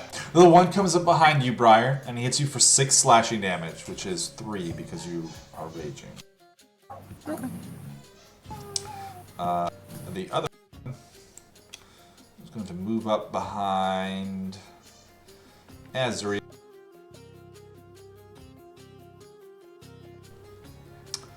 And he just like whips his scimitar at you, and you just kind of easily dodge to one side. He just like, like a foot of space between you and his blade. Barely. He doesn't even come close. Hold on. So those guys are afraid of you, right, on it? Yes. Okay, they cannot move. Shit. Okay. One of them's gonna move there. One of them's gonna move there. They're both gonna make attacks against Brian. They also have disadvantage. They do.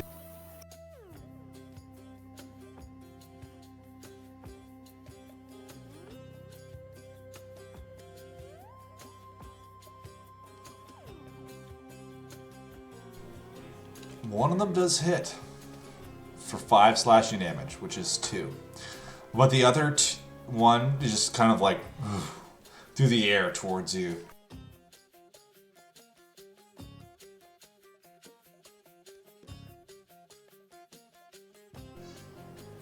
Alright. The thugs. How is this alleyway lit, by the way? Dimly. I was going to say that I figured Briar would have her little drift globe active. So she is currently throwing off a bunch of light. But Okay. otherwise it's dimly lit.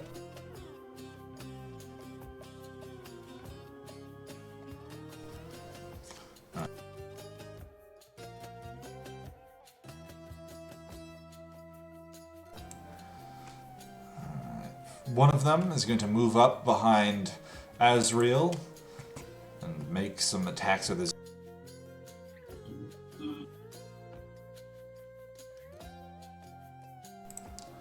The other one moves up to Azriel, making some attacks with his mace. Whoop. One of them hits Azriel for 8 bludgeoning damage. The other one misses both strikes against Demetari. As she's kind of just like drunkenly swaying, he just like... You can like feel the wind move as the mace moves near your body, and you're like, whoa.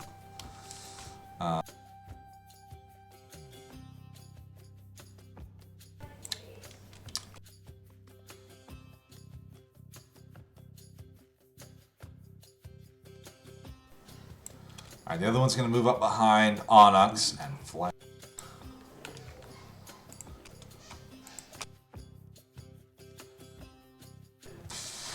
One of those hits for 3 bludgeoning damage. Shield! You have a 17 AC plus 5, gets you to a 22. 23 because I'm within 10 feet of Briar. I have you as a 16 AC plus 1 gets you to a 17. No, I'm a 17 AC plus 1 gets me to an 18. Okay. Alright, your little...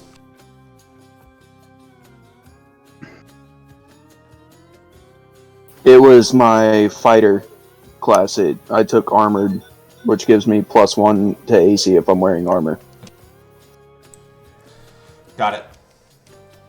It does still hit, though. He rolled a 23. But it's for 3 bludgeoning damage. Yep, got it. The other one is going to strike at Javid.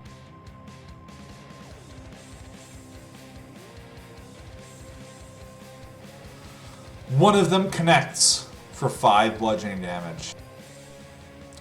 They're rolling really bad.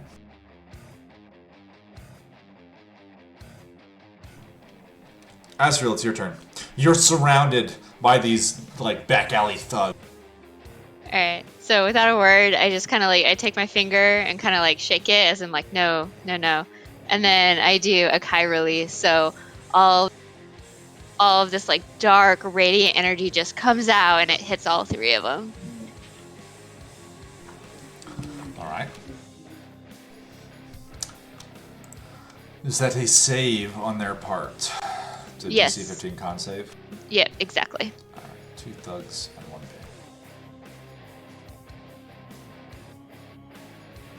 And there's no half damage, so if they save, they save. One of the thugs succeeds, the rest of them do not. Holy shit.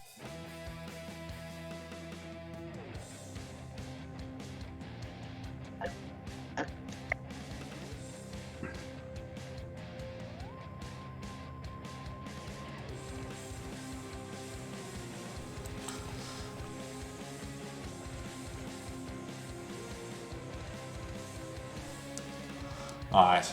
The bandit who was behind you just like this blast of necrotic, or I should say radiant. It's dark radiant is what I call it. Okay, this blast of radiant energy like overwhelms him and he just collapses in a heap next to you. Alright, then I'm gonna do a bonus action, patient defense, and take the dodge action. Okay. And I'll just kind of like stare at the other guys. Demetari, it is your turn.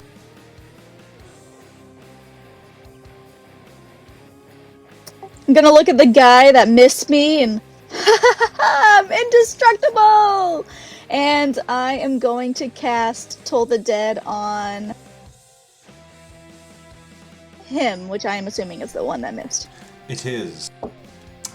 And that is not a ranged spell attack, so you don't have to do anything actually. Yeah, it's like a wisdom save. Nice.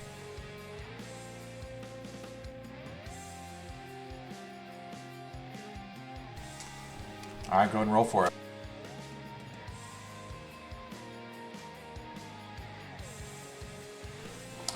Is it still 1d12 for you? Because you're 5th level, so doesn't it upgrade at some point?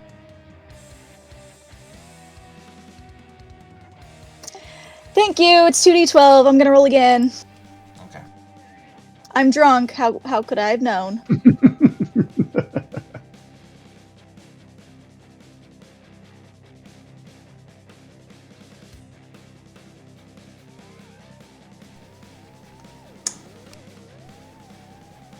Okay. So I'm going to say that's a 10 and a 9, so 19 damage. You just like, you kind of like twist your hand in front of him, and his head just like racks, and he collapses. That was 2d12 that I rolled the second time. Yeah, I see it. You rolled a 10, a 9, and a 3, so I'm counting the 10 and the 9. Oh, gotcha. Alright, thanks. He only had 15 hit points left, so he dies. I'm cheering. Yeah, you watch this dude just die in front of you. Ooh, we gonna get you guys! And then that's the end of my turn. The leader of the back alley thugs is like, "You're gonna pay for that!" And he's gonna swing at Onyx.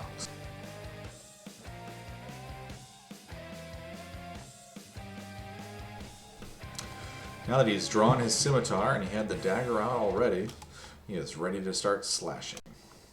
I think I said it was a cutlass. It's somewhere in between those two. You said cutlass. Whatever.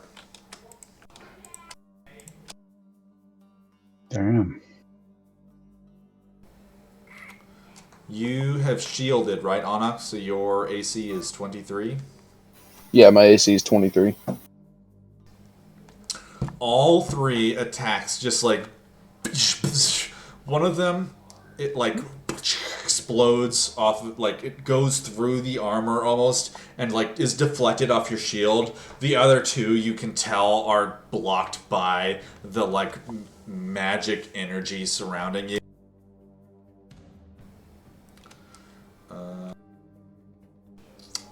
That is the end of his turn. Javid, it is yours. All right.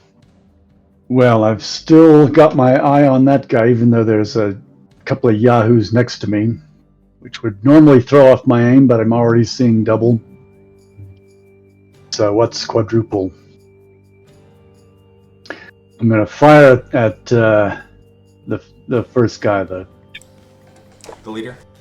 The leader. Okay. And be cool if this.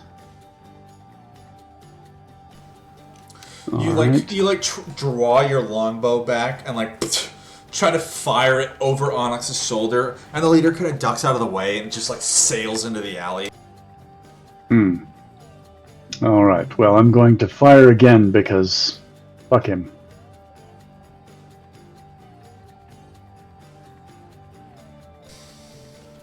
Same result. He's like, just kind of gives this like snarling growl at you before like leveling himself up at Onyx again, ready to strike. All right.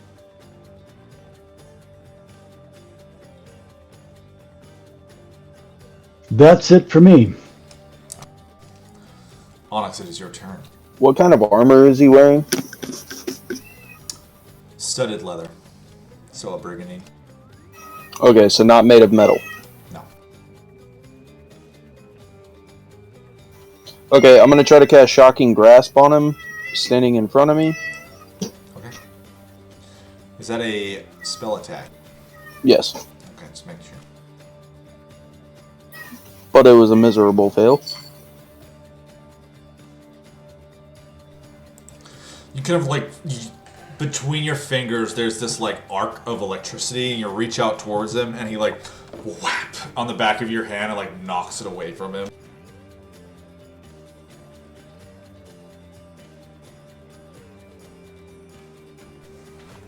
Is that the end of your turn? No, I'm trying to... Okay, yeah. For my bonus action, I'm going to cast Shadow Blade. So I'm going to reach into the shadows and pull my blade made of smoke and darkness. And then I'm going to use my Action Surge and try to hit him with it. Go ahead and roll for it. Did Keth not come with us? He is back a little ways. He'll be catching up to you in a second. Oh, right. That hit.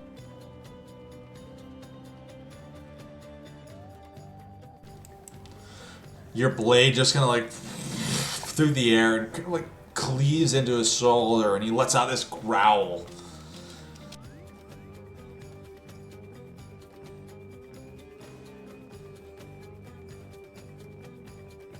So, specifically, my Shadow Blade it's all psychic damage, so it doesn't actually leave physical marks, correct? Yeah. Perfect.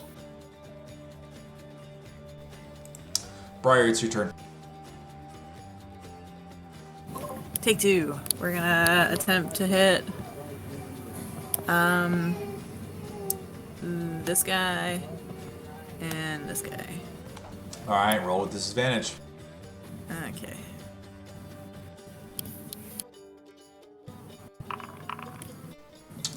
Those hit. Roll for damage on both of them. Alrighty.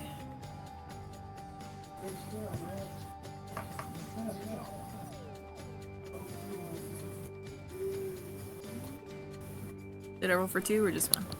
Both. They both hit. Okay. Wait. I clicked. I only see 2 attack rolls. I don't see any damage. Yeah, the damage didn't go through. It's 6 on one.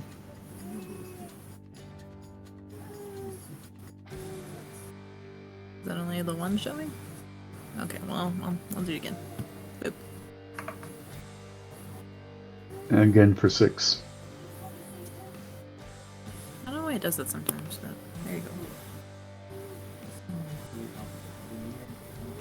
Okay.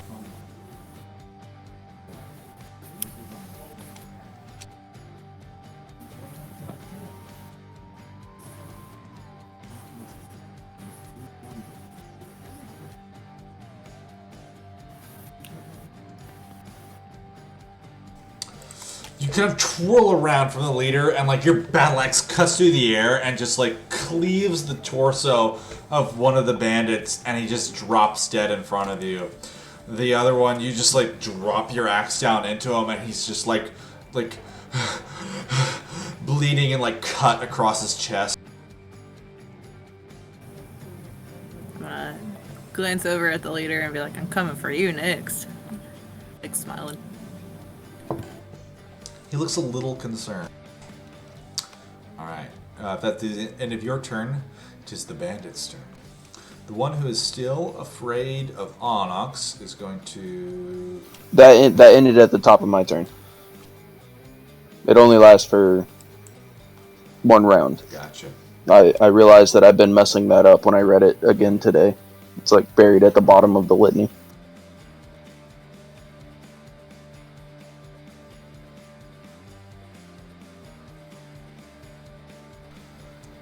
Alright, he's going to move there. Actually, no, he's going to stay there. Because that's how we go.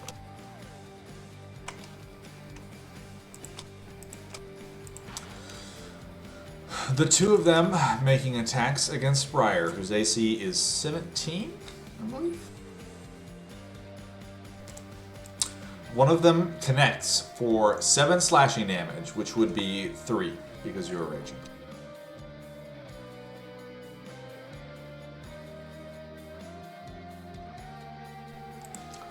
Alright, the other one. This thug is going to move there. Move closer. He's going to make 1 attack against Ez.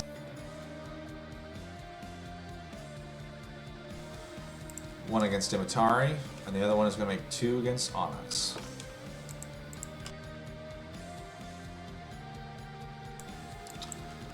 Your AC is 18, correct, Azriel?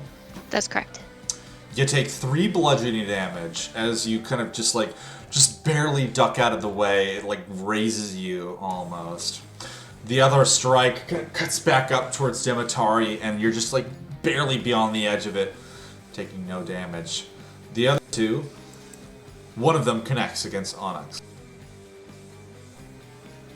You take 8 bludgeoning damage.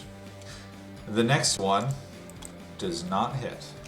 You can tell with like the magical aura of Briar that it just like barely glances off of you. You just move out of the way just barely.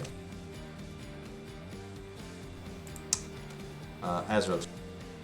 Alright, I'm gonna reach out and touch the one in front of me and cast Inflict Wounds. Alright.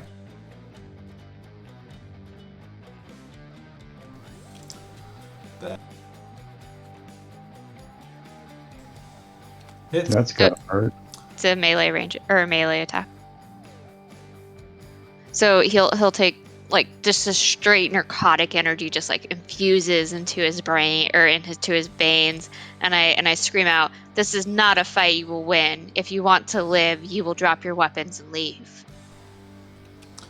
And he just kind of like, you can watch you like grab him by the wrist, and his like veins turn black and like pulse up his arm, and he like lets out this shout. All right. All right, then I'll do bonus action patient defense again, so I'll take the dodge action. Okay.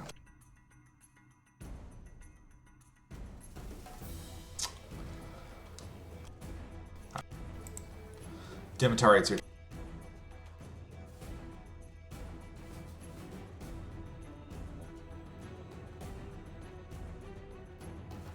Still thinking I'm indestructible, I'm going to look at the guy that's closest to me and cast Tasha's Mind Whip while making the whip noise, because I'm just having fun at this point.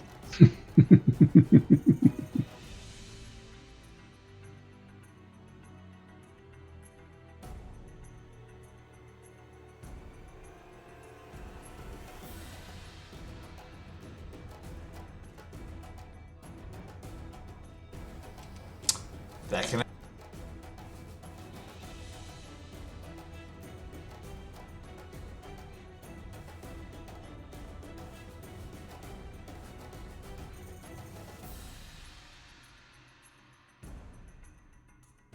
And he can't take a reaction until the end of its next turn, and then he has to choose whether he gets a move, an action, or a bonus action.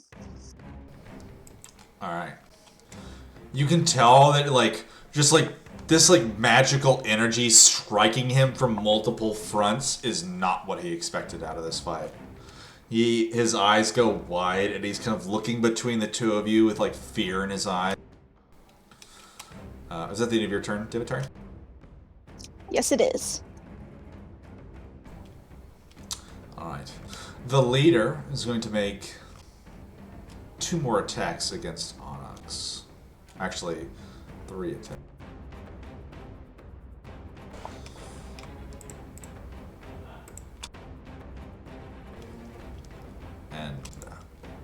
your AC of 18. The first scimitar strike catches you in the shoulder for 9 slashing damage. Shield! Alright. It just like blasts out of the way at the last microsecond as it would have struck you.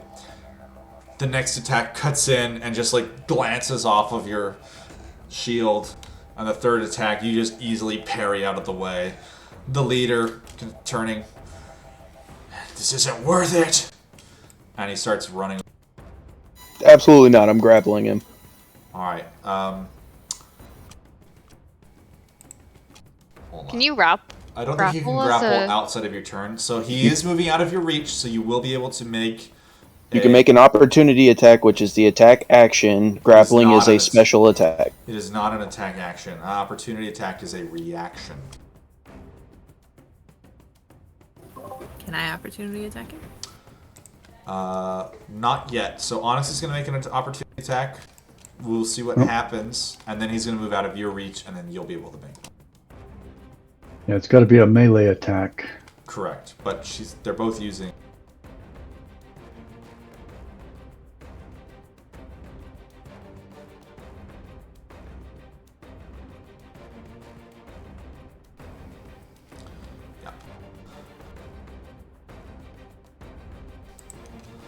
So, Onyx, go ahead and give me an opportunity attack. So you're saying that I can't grapple him or try to shove him? You can only grapple as part of your turn. You can't do special attacks as an opportunity attack. Correct.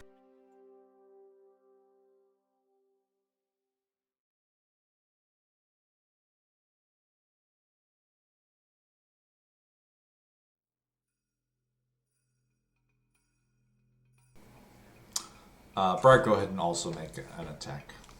Because he's probably not gonna... So that does it. Go ahead and roll for damage. Onyx.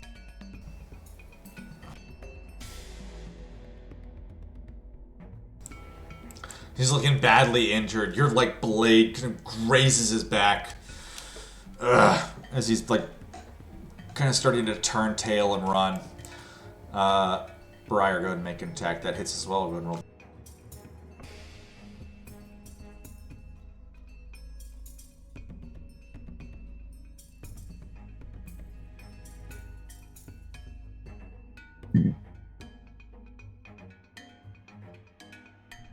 It's not sending again, but it's 10. He is looking very injured. He's kind of limping almost as he flees.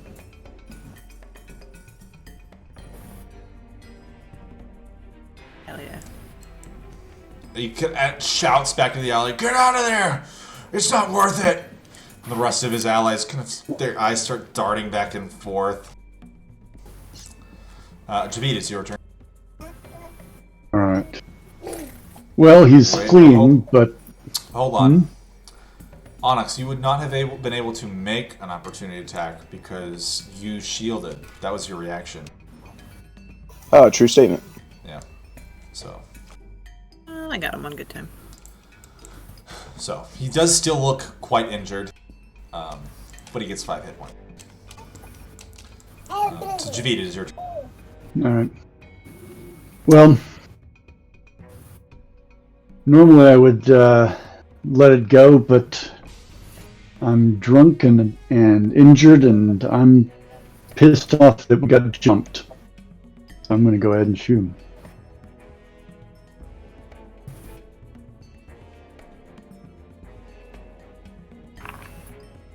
No. I'm going to try again.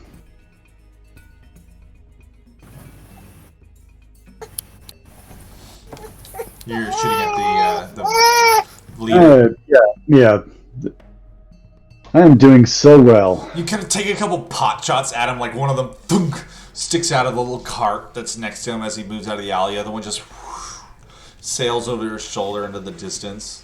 You hear someone out there. You hear someone kind of far away go, "Ah!" Little, what is it called? The Willem scream? Yeah. All right, and I'm gonna say to the team, all right, close ranks, and I'm gonna move. All right, that thug is going to make an opportunity attack. Oh shit! I don't think no, he gets a chance He to. can't. You're right. That's right. Smart. Okay.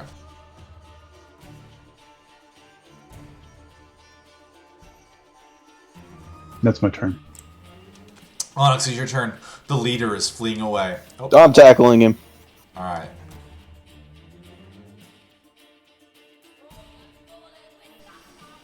Go ahead and make a melee attack.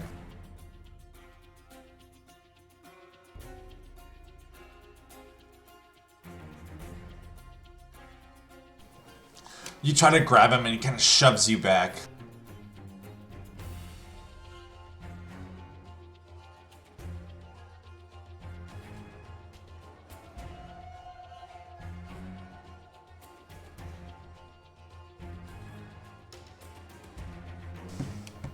Go ahead and make another attack. I believe you have another. No, I've only got the one right now. Right? Okay. I am trying to do something else though. Is that the end of your turn, or are you doing something else? Nope. Yeah, fuck it, I'm gonna kill him. I'm gonna use 2 sorcery points to quicken spell and cast magic missile.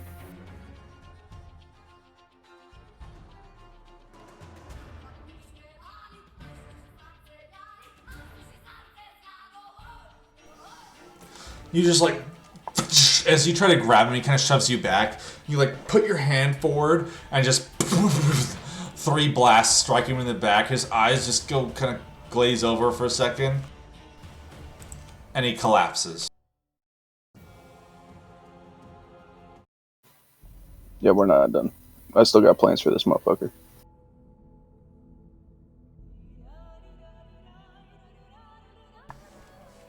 All right, Briar, it is your turn.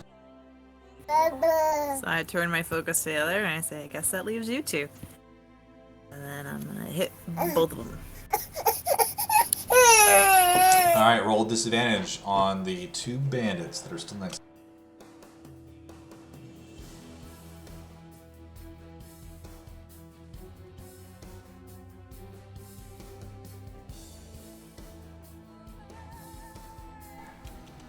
Both of those connect, so go ahead and roll damage.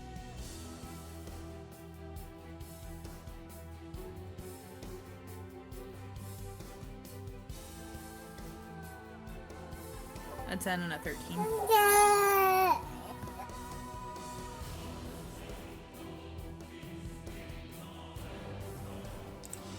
Two quick swipes with the battle axe, and both of them drop dead.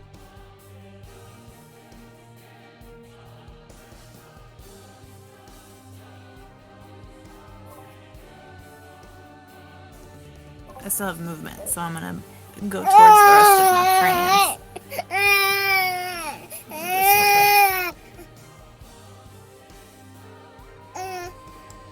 All right. And do I get a bonus action? Or no? Do you have something that gives you a bonus action? Well, it says I have a hand axe attack as a bonus action. I think you attacked with both hands with your battle axe and killed those 2 bandits, so you probably would not get the hand axe attack. Okay, that's cool. I'm done. Alright.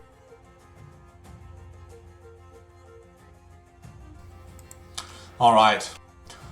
Thug number 1, the one who has been Tasha's mind whipped, is going to move, and he is leaving Briar's reach. So if you'd like to make an opportunity attack with him, go ahead. But of course. Briar's and Dimitar's. Yeah, I was gonna say, couldn't I? Hold on.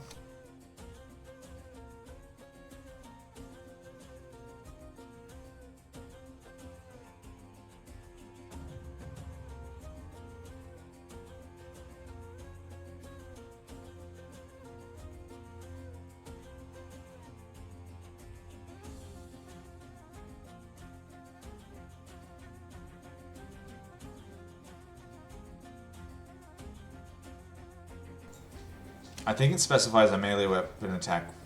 A melee weapon attack. But let me check. I do have a dagger. Are you holding it?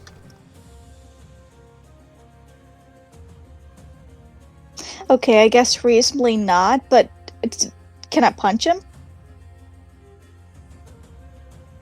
Let me make sure that I'm not totally...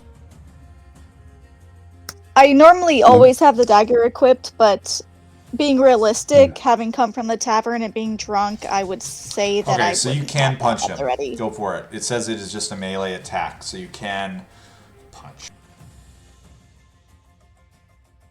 I'd like to punch him in the stomach.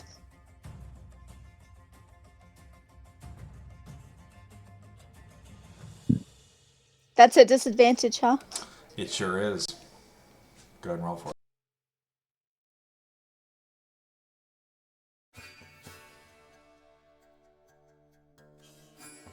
Whiff. You just kind of at the air as he like kind of ducks out of your way, and then Briar's battle axe just into the air right where he was standing a second ago. And Azrael, go ahead and make an attack. I'm just gonna let him run by. I'm not gonna punch him. I'm just gonna let him run away. Got it.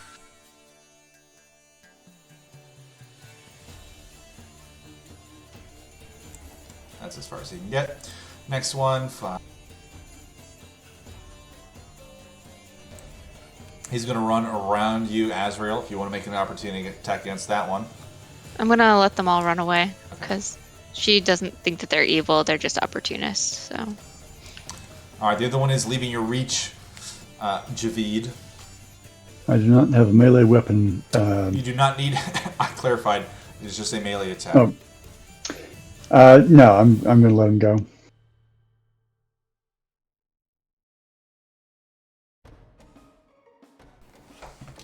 Okay.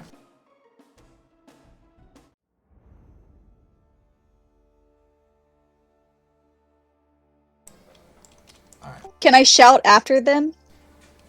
Sure. Tell your buddies they don't want to mess with us, and I'm gonna like beat my chest.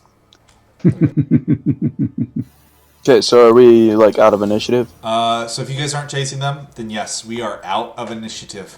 The rest of the like kind of back alley thugs gonna beat feet out of the area.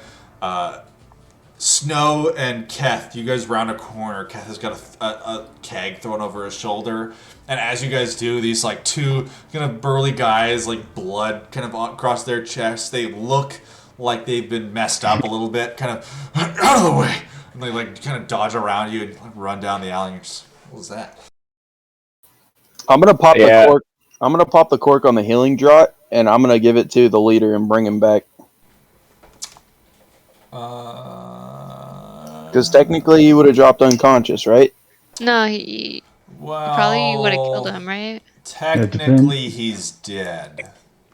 Yeah, you didn't I mean, call non-mortal. you can't call non-lethal damage, but it's just normally assumed that like enemies just die, but technically they go through the same unconscious phases. So technically, enemies just Couldn't perish go unless you specify that you are doing non-lethal damage with a melee weapon.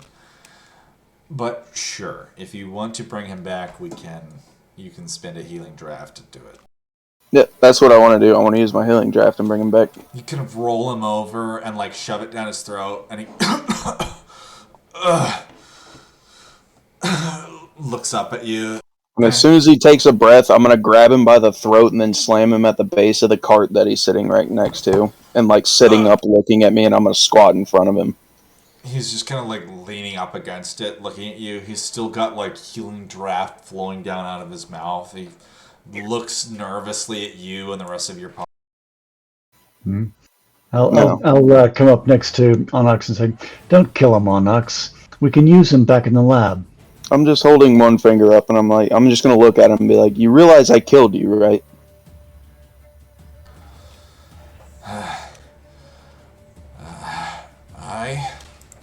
You realize I'm the one who brought you back, right? I understand. What do you Okay, want? so All right. so now we got two ways of handling this. Either you can spend the rest of your days helping out other people instead of taking from them, or I can send you right back to the hell that you were just in. I understand. Tough choice. Tough. I'll be a helper from here on out. You are not allowed to carry anything more than a butter knife for eating. If I ever see you with weapons again, I don't care what kind of guard is around. Your life is mine, because I technically already own it. Alright. I understand. So leave the cutlass, leave the dagger, get the bodies of your friends that you led to their death tonight, and do something with them. We're going to be on our way. I don't need these. And he just kind of like is like tossing the dagger away. Like it's kind of, it was already like at his feet and he just kind of kicks it. I'll be back through, and I'll come to check up on you. Do not leave this town until I tell you can. Is that clear? This town is a death sentence. The enemy will be here soon, within the week. Would you rather just die now? No, I understand. I'll stay. What's your name?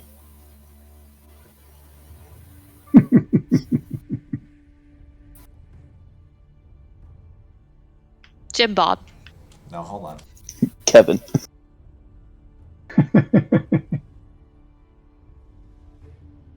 That's Kevin the Thief reference from Craftopia.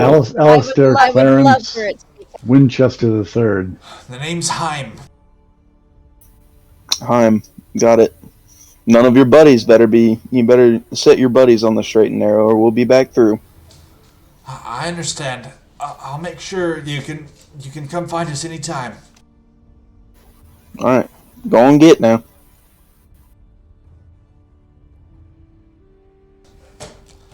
He just kind of like scurries up. He like crawls on his hands and knees for a second before he just like. Wait. Before he goes, I want to pat him down and see if he's got any ill-gotten gains from anybody else. Go ahead and give me an investigation check.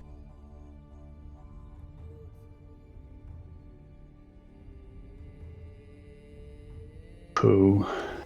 Actually, Onyx, can I get an intimidation check from you with advantage? Absolutely.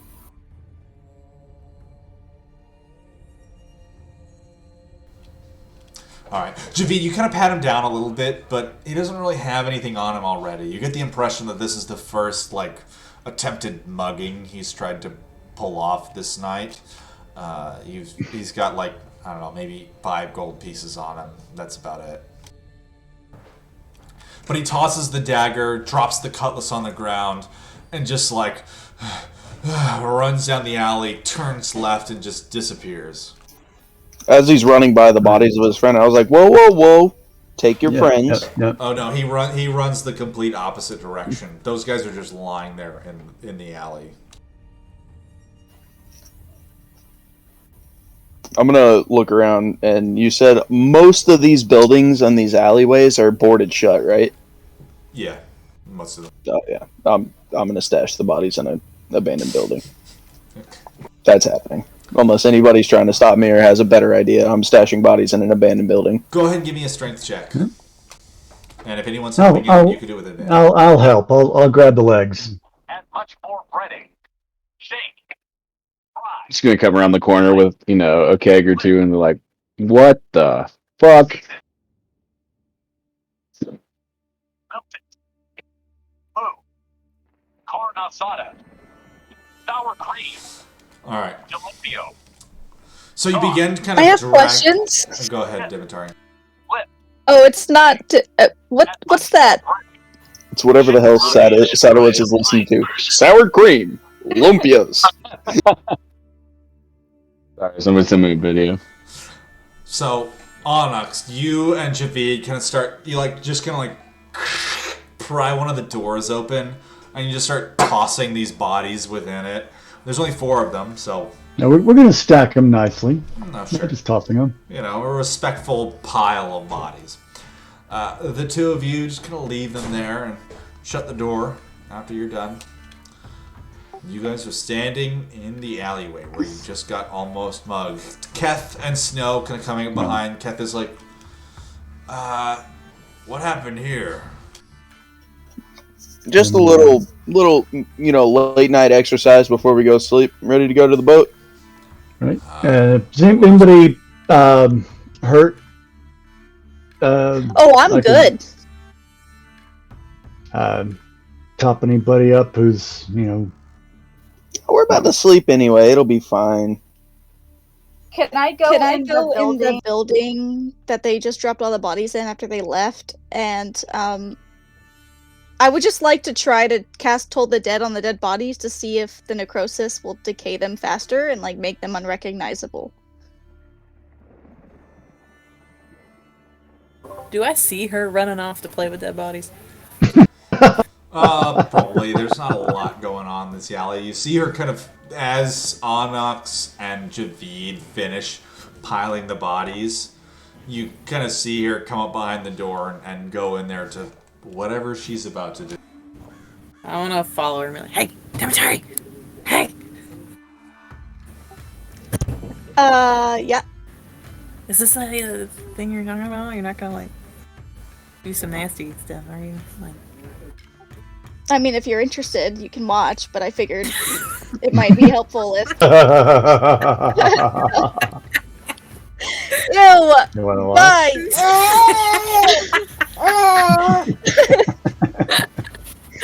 I'm gonna start decaying some bodies. We kind of should do this, right? Like, we don't know who these guys are. We don't want to link them to us. It's good scientifically.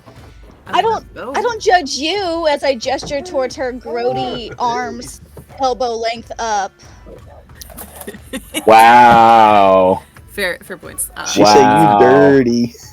Damn. Nasty girl.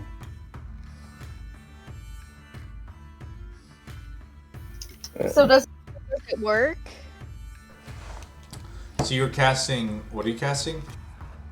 I was gonna try to cast Toll the Dead, because they're already dead, I guess. And, like, I just basically want to try to, like, cause their bodies to go into more necrosis so you can't really see what they look like. Just decay them a little bit.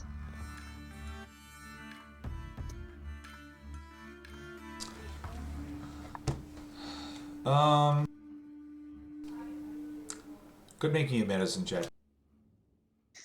Can I just change that? Can I, in hindsight, switch some things around?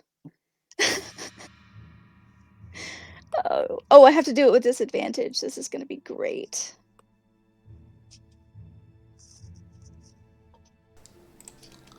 Alright, begin kind of like striking the bodies with necrotic energy, and you can see that they're starting to like kind of break apart almost, but decompose isn't quite the right word.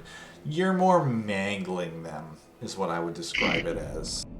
But they're indistinguishable? Definitely, yeah. These dudes look like they have been pulped. Okay, and I mean, maybe they've been dead for a longer amount of time than we've been in the town. Definitely hard to tell. Yeah, it's... Cool! See, I did something, Briar. Mm-hmm. And then I'm just gonna strut away. That fight was awesome. You watch her just like point at the bodies and like magically kind of like crush them up for a second before she just stops, and the bodies are just this like meat pile almost. I'm gonna gag real hard and go outside. And we're gonna clean up the alley. We're good citizens. We're gonna make sure that we haven't left any rubbish behind.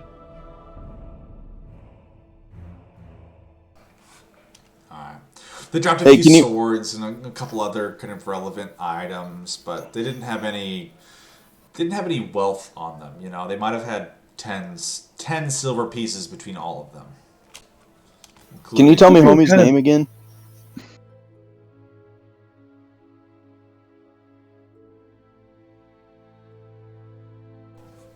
Wasn't it Heinz? Heim. Or Heim?